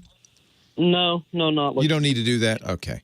Because that is demanding. You're recording yourself and you're playing a game and you're saving it to the hard drive all at the same time, and that does require a considerable amount of power. When we got our 18-year-old a desktop, do you want a desktop or a laptop? I'm looking to get a laptop just for, okay. You know. Yeah, that's more practical, certainly as a student, but laptop gaming machines are going to be less powerful. What game do you want to play? I'm not really sure. Maybe Rainbow Six Siege. Okay. That's not too demanding. Yeah. So the reason a laptop is going to be less powerful is they've got heat constraints. You know, it's a small package. The other reason laptops are not the ideal gaming machines is they're generally difficult to upgrade. So when a new video card comes out, you can't just open it up and put a new one in. Okay. So if you want a gaming machine that's going to last you into college, Ethan, you might look at a desktop as opposed to a laptop, especially since you're not going anywhere for a while. Right. Right. Portability, unless you just say, well, no, today I'm going to play in the garden. No, today I'm playing in the living room. No, today I'm playing. That's about it. That's all you really need. When you go to school, when you go back to school, you're probably not going to lug a gaming machine with you, because the thing about gaming laptops, they tend to be heavier and bigger so they can accommodate more hardware and better cooling and all of that. So they're generally not that portable. Honestly, you're going to get a more bang for your buck unless you're totally determined that you're going to get a laptop. You'll get more bang for your buck if you're willing to get a desktop. How do you feel about that? I can tell you, I can tell you a laptop, but it's, would you be willing to open your heart to a desktop? Yeah, no, space is a little bit of an issue as well. I don't really have a desk or anything like that at the moment. I see. So you want an integrated screen. Integrated screen. So the problem with a gaming laptop also is price. So Alienware, which is the best known name in gaming laptops, they're actually Dell. That's the dirty little secret. They look cool. They're red and they got shiny lights and stuff. They're good, but I think you could get the same components probably in a Dell, same company, just without all the shiny lights for less. But I would start at Alienware just to look at the kinds of laptops. Now, your mom said you had something in mind. What do you have in mind? What was the one that you saw the other day that you liked? You remember what it was? Sure. No. Well, so let's say an Alienware M15, which is a nice gaming laptop, starts at about $1,400. Now, they always do this to you. They show you what it costs, if you get an i5 instead of an i7, if you get a GeForce 1660 instead of a 2080, all of that stuff. So what you could do is go and look at the M15, look at the different specs, see if you could find something from a company that isn't making it a gaming machine, because that's going to add 10 or 20% just for the styling alone. For instance, the M15 with the top-of-the-line GeForce 2080, which is a really good video card, 16 gigs of RAM, which is a little light, an i7 processor, 15-inch display, $3,000. $3,000. And that seems a little overkill. I think so. Yeah. Okay, so what about let's go back to desktops. Okay. So for desktops, I like Republic of Gaming, ROG. ROG is a gaming brand made by Asus, A-S-U-S. They're a Taiwanese computer manufacturer. They make very nice gaming desktops.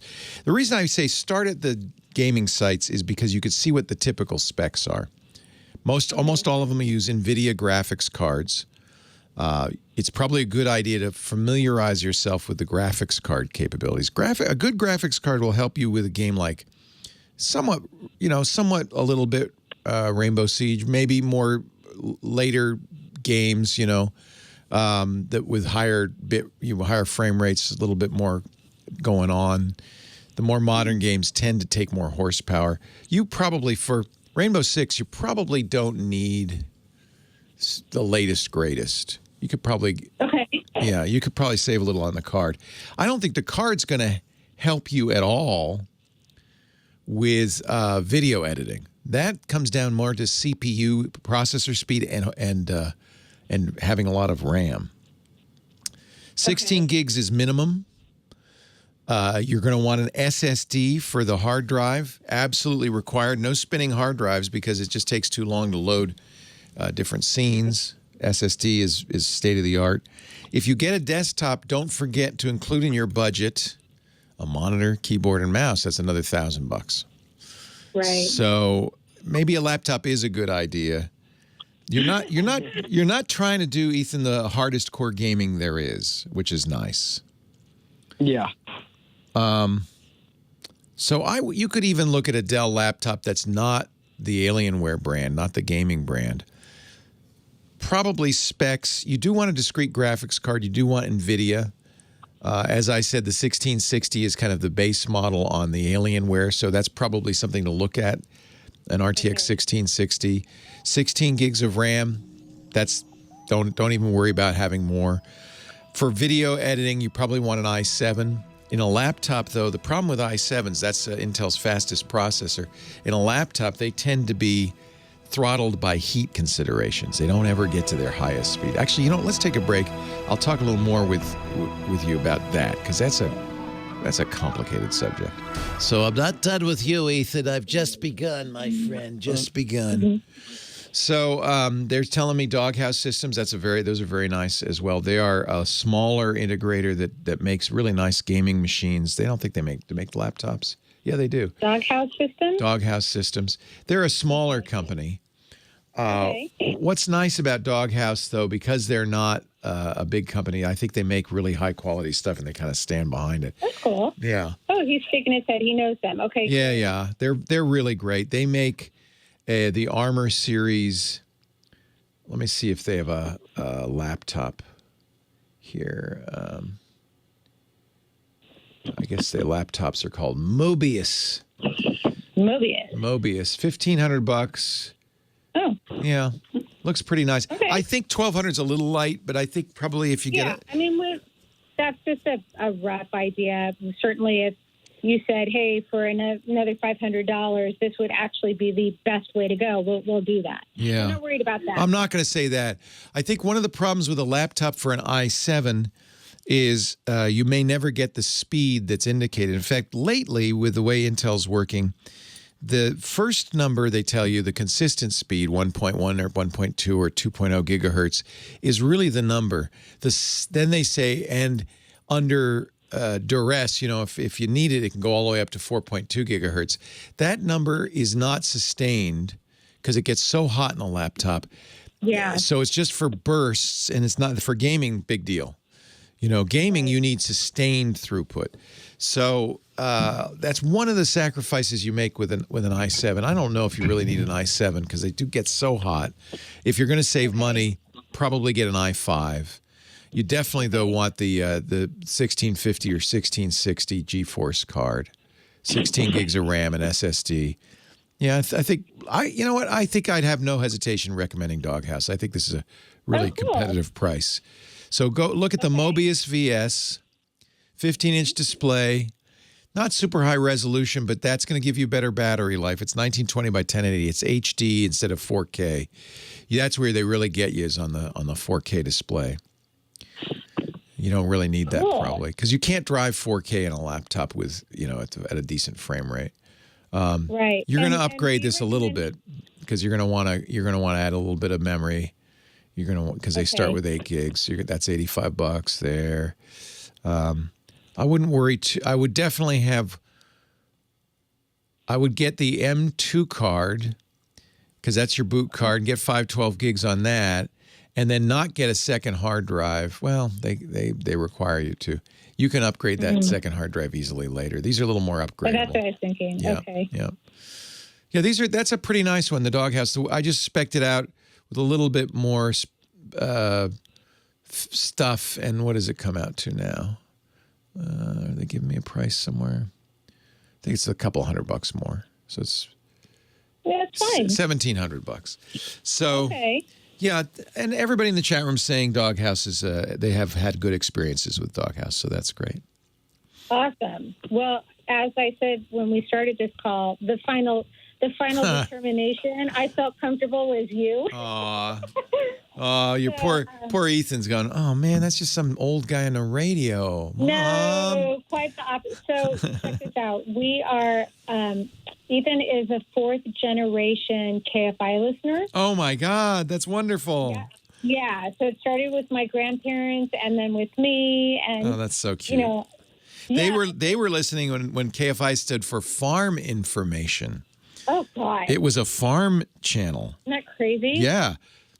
Yeah. That's a long time. That's back when L.A. was farm country, orange groves. Right, orange groves. That's right. Yep. That's right. Wow. Well, yeah, no, I really appreciate your show. I appreciate you taking the time with us, and we will definitely go there and see what we can find and take it from there. Have fun, Ethan. What grade are you in? I'm in 9th. How's it been? It's Kind of no fun. for us. He's homeschooled. Oh God, you're thinking now. I am so lucky. It was nothing for us. I am so lucky. He did take a couple classes on campus, but they've just done them virtually, and it's actually been a lot of fun. So we've been safe, and Good. Our 17-year-old's junior. He'll be a senior next fall, and this year he did it online only. It was kind of like homeschooling. It was online through Connections Academy. And did he like it? Yeah. And it hasn't. The nice thing is, well, he's very motivated, which it sounds like Ethan is too. He goes in and he does his homework and stuff. The hard thing is the social, but that's why we every Friday we had boys' night, and his friends would come over, and like last night they all camped out in the backyard at 6 feet apart. Something like that. Yeah, we had to figure out a way to make that work, but they were so poor. Michael, it's 2 months. He was so desperate. It's bad. It's really tough for them. It's easier for us as grown-ups. I think it's really hard for them. I think so too. But that again, that kind of goes back to they're all playing their games online. Thank goodness. At night. Thank goodness they're online for them is natural. Nothing. Yeah. It's nothing. No. It's a little harder for us. If I have to do another Zoom call, I'm gonna kill somebody. Well, that depends on what type of call it is. If you're doing a quarantini, then it's... that's what I need, a quarantini. That's right. Then I'd fall asleep in the middle of it. Give it a try. Leo. What? I think he's asleep. It's a pleasure meeting you both. Thanks, Aaron. Nice meeting you too. Thank you Take care. very much, Leo. Bye-bye. Okay, you too. Bye-bye. Well, hey. How are you today? Leo Laporte here, the tech guy. Time to talk computers, the internet, home theater, digital photography. We got your smartphones. We got your smart watches. We got your augmented reality, your virtual reality. We even got a little real reality. 8888 Ask Leo is my phone number. 888-827-5536. Toll free from anywhere in the U.S. or Canada. Outside that area, you could still reach us. Just Skype me. Use Skype out. Call that number. It's a toll-free number. Shouldn't cost you anything with Skype either. Or, whatever VoIP you want to use. 8888 Ask Leo. We have a website, techguylabs.com. techguylabs.com, and that's where everything we talk about is. We put that all there. The links to, for instance, Chris Marquardt's cool photo apps, to the various gaming machines. I talked a little more with Ethan and his mom, Aaron, about that gaming computer Ethan wants to get. And we settled on a little company. I'll give them a plug, though. We've used their hardware before. The chat room said, Leo, tell them about Doghouse Systems. I said, oh, yeah. Doghouse Systems is a small company, small system integrator, specializes in gaming computers. I think they're fairly affordably priced. They're very nicely made, and they have great support. We used Doghouse Systems years ago when we had a gaming show. I think they're very good. So doghousesystems.com. And I think Ethan was able to find a nice laptop there, the Mobius ML laptop, or I guess it was a VS laptop, which is a good price. And is that right? No. It was the Mobius. Let me see here. Yeah, the VS. Looked like a good price and a nice machine. It's tough when you're doing gaming in a laptop because it's so confined, it's so compact that you don't have great heat. Cooling issues, are tough, so you don't have great heat dissipation. So a lot of times you'll get a fast processor in a laptop and it never gets to those high-end speeds because it's just too hot. The operating system says, no, you're not going to go there. That's too hot.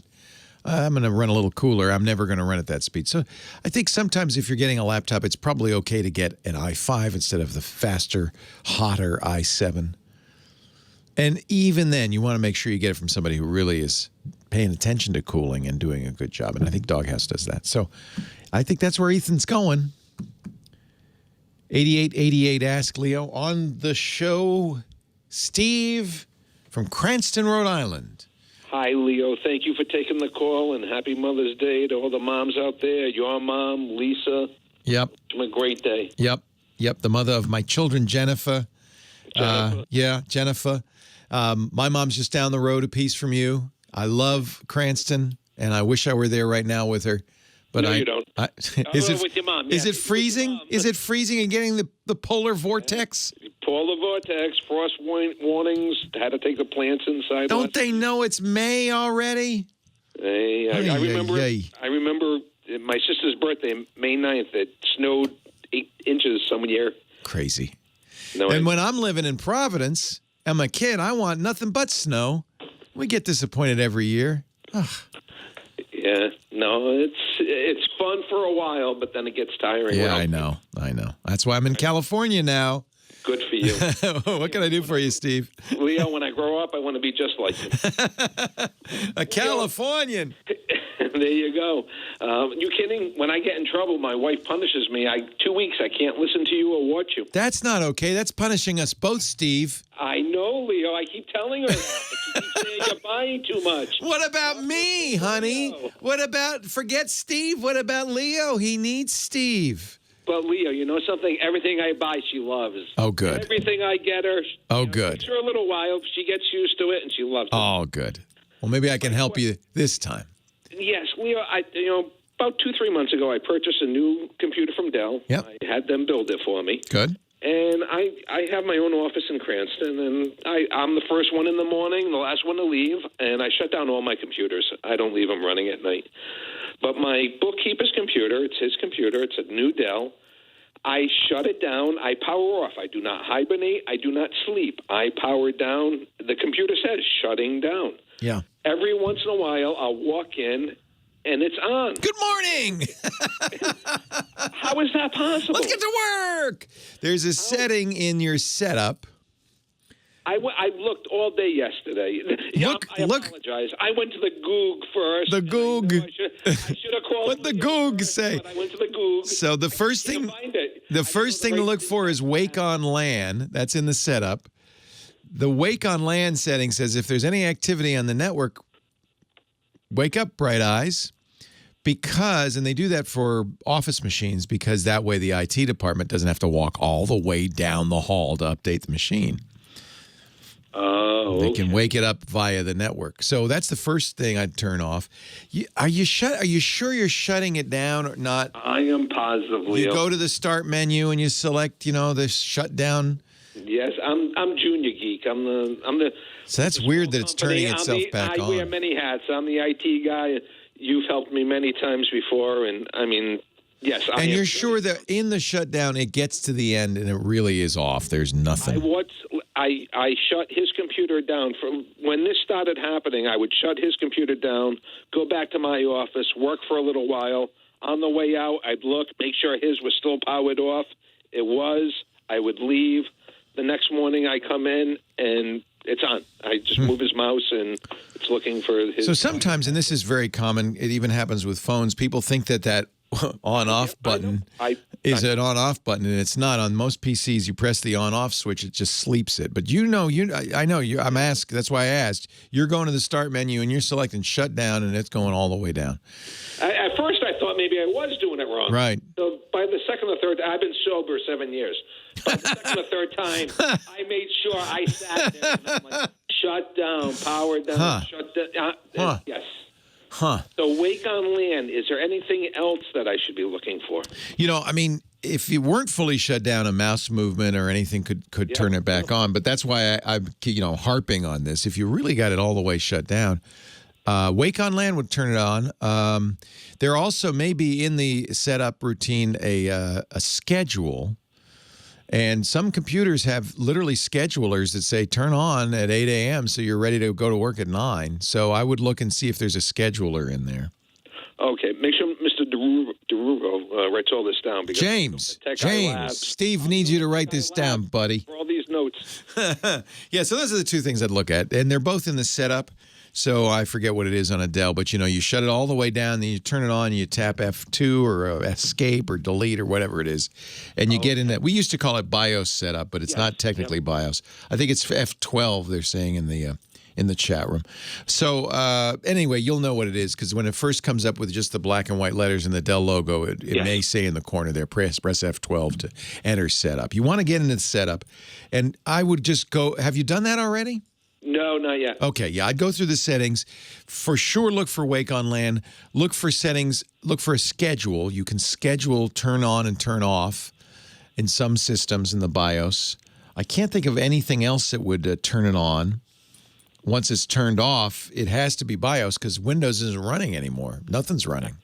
I mean, here's the paranoia in me. Is it possible that there could be something on it that somebody is... No, because once you've shut it down, nothing's running. Right. That's what I thought. That's why I really harped on that. Are you sure you shut it down? Because if nothing's running, then there's no malware in the background or anything. The memory is vacant. The brain is off. So it has to be something in the BIOS. Again, we don't call it BIOS anymore, but you know what I mean. The setup that is in the firmware that is telling it, okay, you're not really shut down. I want you to look for activity on the LAN, or I want you to keep the clock running. It's just a little routine running in the background. It's something there. And so go through all those settings because it'll be there somewhere. All right, Leo, thank you so much. Thank you for all you do. I love the network. I love the podcast. Thank you, Steve. And tell your wife not to punish you that way anymore. Or, hey, you know what she would say? Steve, just be good. The bark is worse than the bite. Just be good, Steve. If you were good, I wouldn't have to punish you. Hey, one other thing I just thought of. There's a setting on some computers, I don't think it's on Dell, but it might be, where it says reboot on power loss. And the idea is that on a server, it's sitting in a closet, the power goes out. When power comes back on, you want the machine to start up all the way. Look for that, too. That's why I was shutting it down and going back to my office for a little while, and then coming back and check his before I left the building. Right. Yeah. So there's a few things. That's got to be somewhere. It's got to be in setup because you're shut off. That's the only thing it could be. Well, if it doesn't work, I guess you'll be hearing from me and again. Steve, it could be worse. Rob in our chat room says, my wife makes me listen to Leo when I'm bad. Punishment goes both ways, you see. No, that's not bad. That's good. Rob. Thanks, Steve. Rob's wife. Got it on. She's got it all wrong. Thank you, Steve. She's got it right. She's afraid. She doesn't want her to listen to you. She wants all the ideas. She wants to be the smart one. I'm the smart one here. I'm the captain. Yes. All right, Steve. Have a great day. Happy Mother's Day to Mrs. Steve and all the moms throughout the land. 8888 Ask Leo. Yeah, so James DeRufo is my scribe. I've mentioned him before. He writes this all down and puts it up on the website. So if you hear something, you don't have to write it down. Just listen, enjoy, and then when you need it, go to techguylabs.com. Every show that is there, 1,694 shows in all, going back to 2004. Yikes.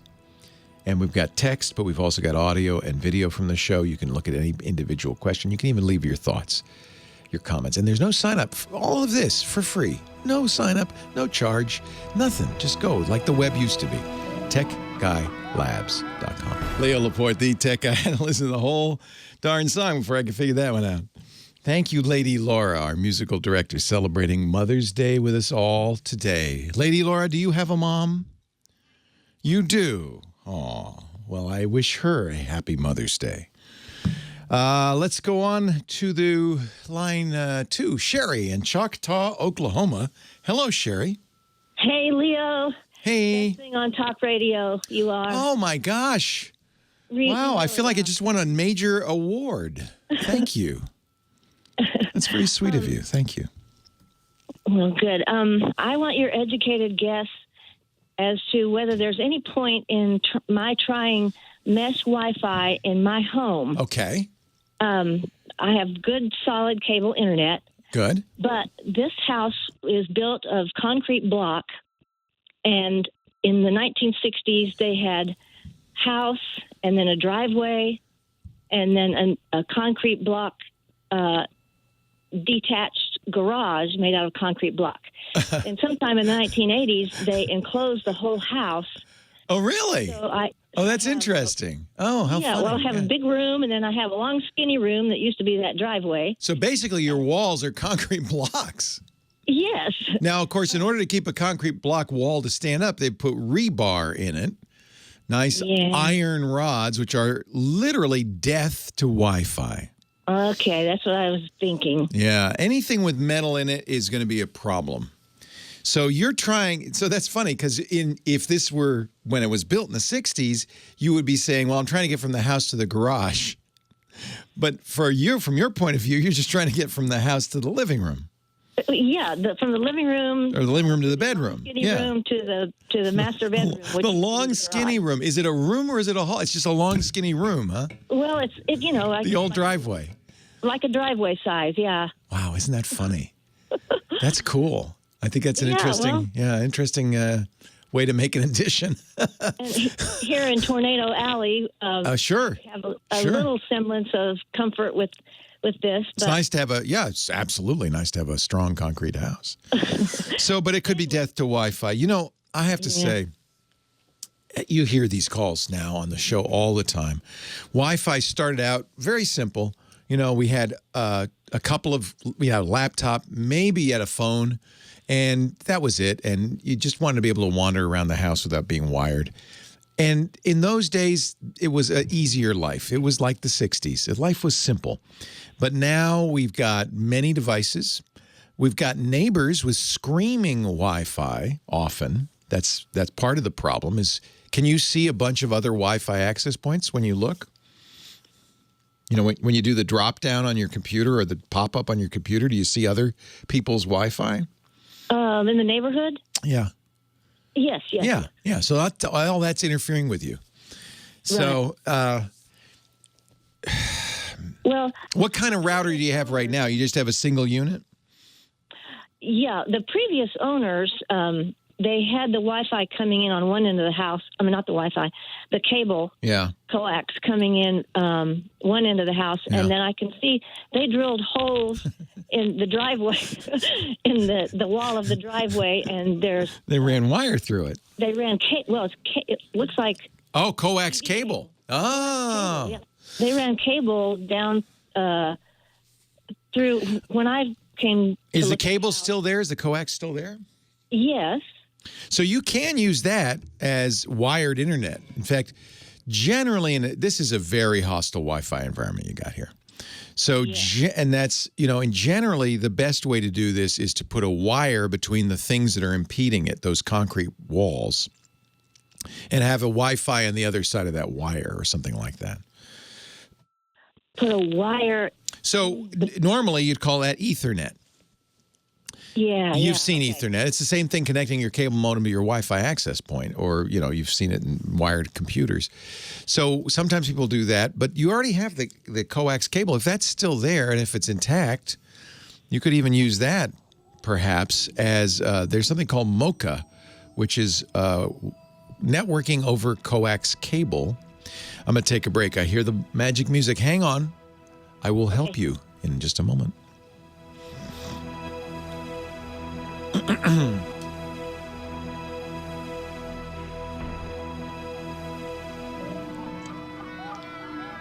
They make me break right in the middle of the most important conversations. So no, I don't think very many people have this problem. Oh, no, everybody. Well, no, you're right. Cinderblock is unique. But you're not, everybody's suffering with Wi-Fi. Mesh probably, to answer your initial question, may not help because it's still going to have that issue of, I can't get through the Wi-Fi. Yes. So I think you should look at solutions that don't involve wireless in between those concrete walls. So the number of ways you can do that. One is to string Ethernet. Another one would be to use the coax that's in the walls. Another way that may even be the simplest solution for you is to use something called Powerline Networking. The other wire that goes all around the house is the electrical wiring, right? And Powerline Networking is actually very clever. It will sit on, right now your electrical wiring has this bzzz, humming AC current on it, but it's possible with the proper circuitry and filtering to put data on top of that. Now, it's not as fast as Ethernet would be, but it's fast enough. So, and I think for you, the least expensive, best solution would be to get a company called TP-Link sells these. You can see them on Amazon. Powerline Networking. What happens is, do you have you have a cable modem? It sounds like. Do you have a router there next to the cable modem? No, but I'm planning to get a router. You have something. Maybe the cable modem came with a router. Here's what I'm asking. You need an Ethernet jack on the router, on the router. So okay, I just have a modem, so I need a router. No, you have a if you have Wi-Fi, you have a router. I don't have Wi-Fi. Yeah. Never, you don't have it now. No, I don't have Wi-Fi. I missed that part. So you haven't even tried it. No. Oh, you're just assuming it's not going to work. Yes. Got it.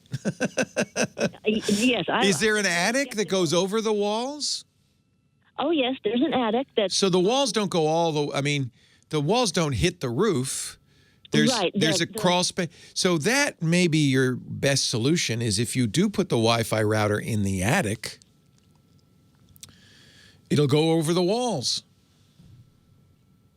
Oh, wow. Yeah. So I didn't realize you didn't have any Wi-Fi at all. So this is more of a theoretical issue. Yeah, if you could easily do this with mesh, if you could take your cable modem. It has a cable. You have internet, right? I have cable internet. Yeah. So the internet, just a modem. Yeah. So the cable modem has one jack on it that has an internet wire, and you could connect that to a computer, and I guess that's what you're doing. Right. But if you want more than one computer or you want access in other parts of the house, you want to use your phone and your computer, then you're going to use a router that takes that one input and says, I got 100 devices on it. And ideally a Wi-Fi router. If you were able to put that Wi-Fi router in the ceiling, in the attic above, it doesn't have any walls in between. It's certainly not concrete, right? Right. It's a complete roof over the whole entire house. So you put the Wi-Fi access point there, and if you wanted mesh, I would get mesh. You could put the second mesh beacon up there as well. It can go through the ceiling. The ceiling's not concrete. Right. So that's actually perfect. The walls wouldn't bother it at all.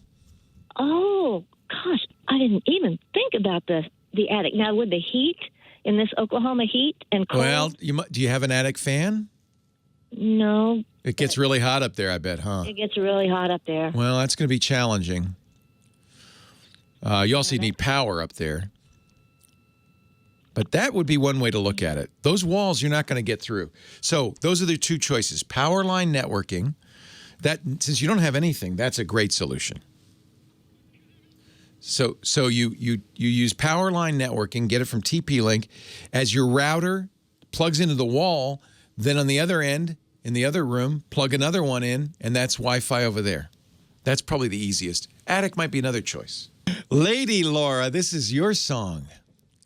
Don't for the hot mamas. It's for the Lady Laura's words, hot mamas. Lady Laura, our musical director, spinning the disc. Thank you. You're doing a great job. And thank you to Lady Laura's mama for letting us borrow her this weekend. Thanks also to Kim Schaffer and her mom. Thanks to all of you moms for listening. And all the husbands who are being allowed to listen by their wives and mothers. 8888 Ask Leo. Really interesting question with Sherry, Choctaw, Oklahoma. We were talking about a really interesting house. It's got concrete. Now, I understand why. You're in Tornado Alley, so it's a concrete block house. How do we get Wi-Fi?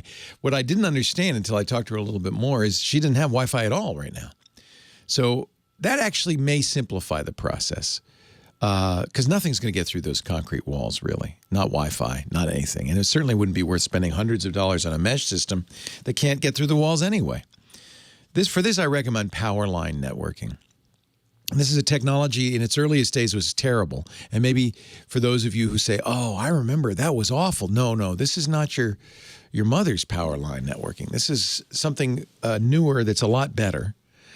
I use a company called TP-Link. They make really good Powerline networking modules. And the way it works, you plug your cable modem into the TP-Link base station, which is plugged into the wall. And then it uses the power wires that go through the whole house to send data. At the other end, wherever you want Wi-Fi, and you can have many of these, you plug in another TP-Link into the wall. It's getting data there, and it's a Wi-Fi access point. So it provides Wi-Fi for that region. Then the Wi-Fi doesn't have to go through the walls. The power lines already do. So I would look at that. It's fairly inexpensive. It works fairly well. We thought initially of putting it up in the attic because she does have a crawl space above the house that's above the concrete. but it gets pretty hot in that attic.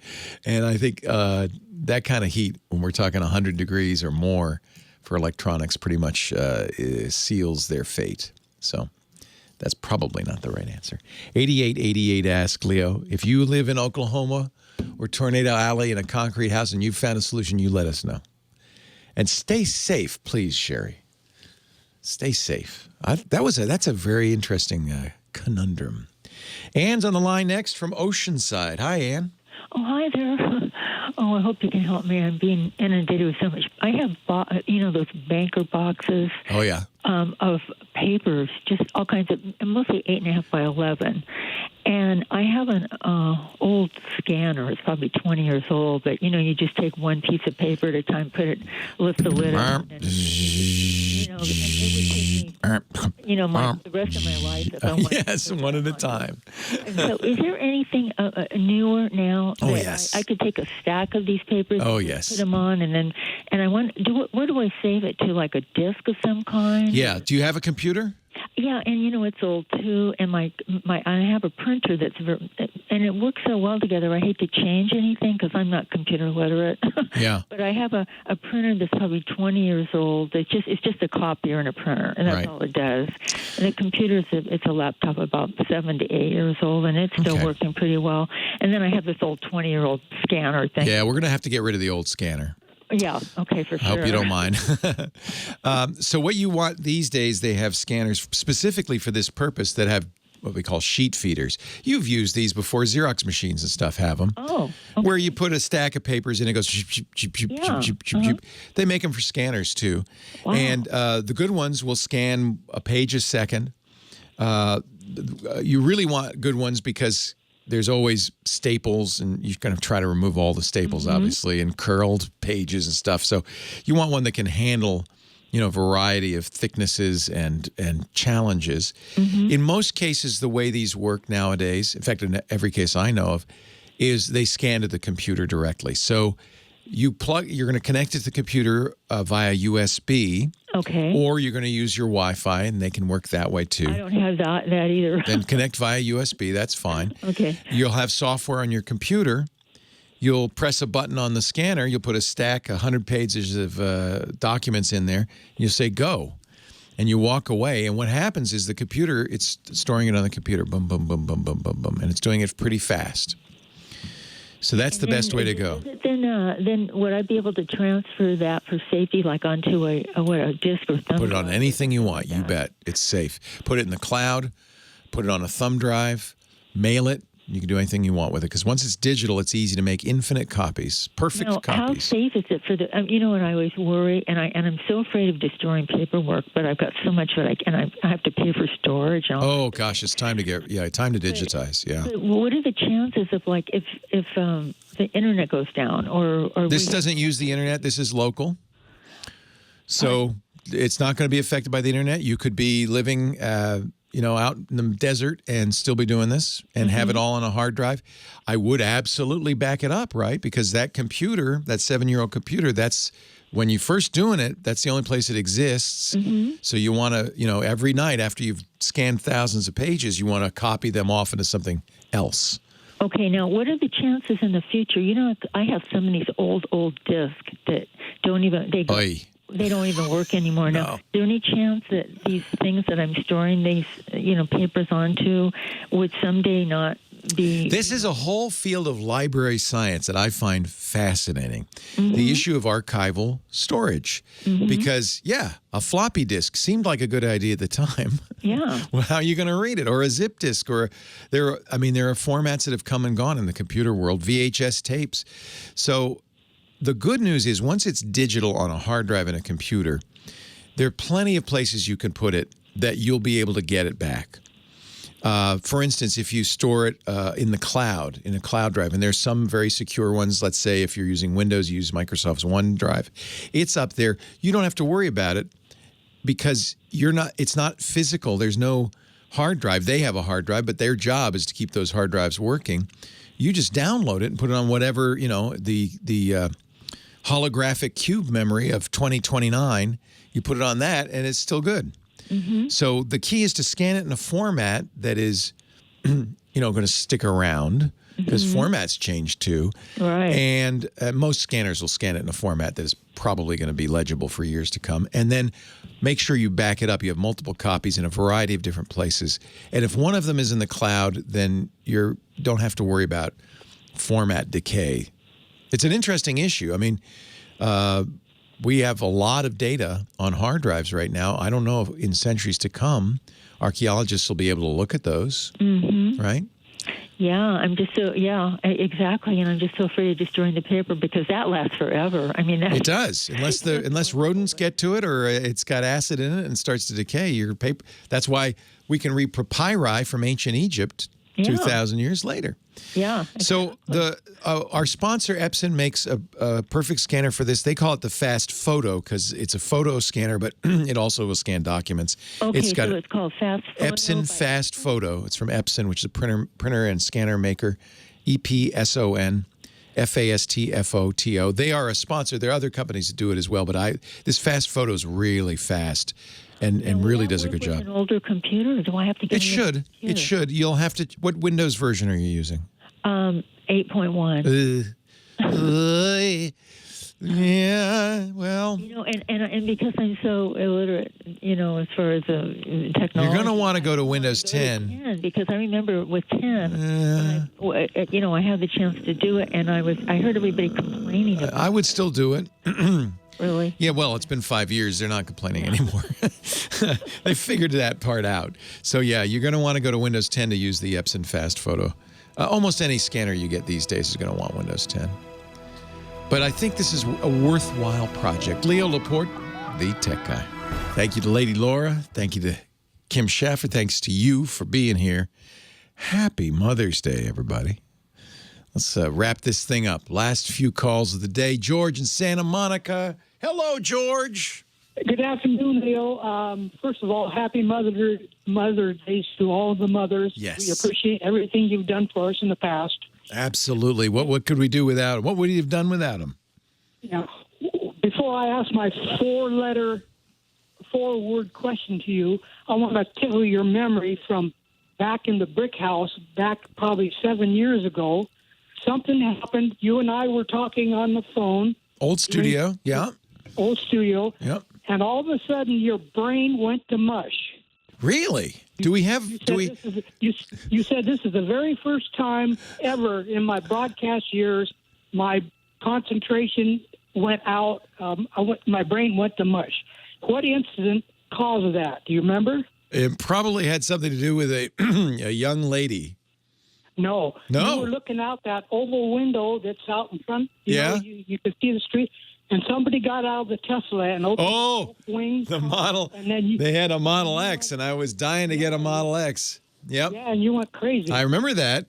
It was a beautiful black Model X that Tesla had just come out, and I think I had ordered one, but I hadn't gotten it yet. Now I'm on the other side of that. My lease ran out, 3 years of Model X, and I'm not buying another Model X or any other Tesla because I'm a little concerned about the state of mind. Speaking of brains going to mush. of the owner, and so I think I'll probably get a Ford next time. Yeah. Here's my question. Elon Musk, is that his name? I think it is. Yes. Elon Musk. Here's my four-word question to you. Yes. Do solid-state drives die? That's a good question. Yes, but I know electronics. Yeah, they can. Yeah, everything dies eventually. The question is, do they die faster than other drives? In my opinion, no. Oh, good. And in my opinion, they last longer because there's no moving parts. Right. So the issue with solid-state drives wearing out is different than the issue with the old-fashioned spinning drives wearing out. Anything that's spinning has bearings. It has a head that's moving. There's a lot of moving parts inside a traditional hard drive, right? The hard drive spins anywhere from 5,400 revolutions a minute to 10,000 revolutions a minute, generates heat. The bearings expand and contract. They're sealed. I mean, there's a lot of things that can go wrong. All spinning hard drives die, and they usually die within a few years. Solid state is just like the memory in your camera or your computer. It doesn't have any moving parts. It's circuitry. The wear and tear that happens to solid state drives does happen, but it's different. It happens at the molecular level. And the cells, the memory cells that store that data, the ones and zeros, they store it with an electrical change, right? They change state electrically. The molecules move in a different way. And as a result, there is wear at the molecular level. Solid state memory cells have a limited number of cycles, on-off cycles. They'll wear out in that sense. And, I don't know what the actual number is. Let's say it's 1,000. I mean, it could be fairly low. So after on-off 1,000 times, they just go, I can't do anymore. Retire me. So that's a known fact. So how do you solve that? Early solid-state drives did wear out because the manufacturers forgot that the way hard drives work, they tend to write to the same area again and again and again and again. And those are the areas that are going to get worn out. Some parts of the solid-state drive never get written to. Some parts get written to way too much. They added something called wear leveling software that's designed to make sure all the parts of the drive get written to and read from an equal amount of time. They spread the wear out over the hard drive. That really made a difference because it turns out there's so many memory cells in a solid-state drive. They even over-provision it. They give it more memory cells than it needs to provide the rated amount of storage so that with wear leveling, no cell gets too much activity. And even if a cell does wear out, you've got replacements. So the quoted mean time between failure on modern solid-state drives is astronomically high. It is, tens of thousands of years. I think more likely, and I guess it's the same question about, when's my cell phone going to wear out? It doesn't, does it? When's my computer's motherboard going to wear out? It may fail. There may be other issues. Heat, for instance, is life-threatening. It gets very hot and very cold, very hot and very cold. You'll wear out a solid-state device very quickly that way. But in normal use, if it doesn't fail in the first few months, it may not fail ever. Molecular wear is the only kind of wear. And if you plan for it well enough, you're not going to wear out that hard drive. So do solid-state drives die? I'm sure they do. I'm sure the archaeologists who are looking at our hard drives in 2,000 years will say, oh, yeah, this one's dead too. But not nearly at the same rate, and certainly not in the same way that spinning drives do. It's just a different technology entirely. So you can't think of it in the same way. In fact, even that notion of mean time between failure, which hard drive manufacturers use to kind of gin up a number, well, this drive should last you 20,000 hours, that isn't even very meaningful with solid-state drives. It's just not the same kind of thing. So the absolute correct answer, George, is yes, they die. But the spirit of the question is, do I have to worry about that? No. Chances are, all computer technology can fail. They're not gonna. That's really good news as the prices of solid-state drives come down to the point where they're affordable. They're so much faster. They don't wear out. This sounds like a really good trade-off. It's a good technology. Thanks for the call. Great question.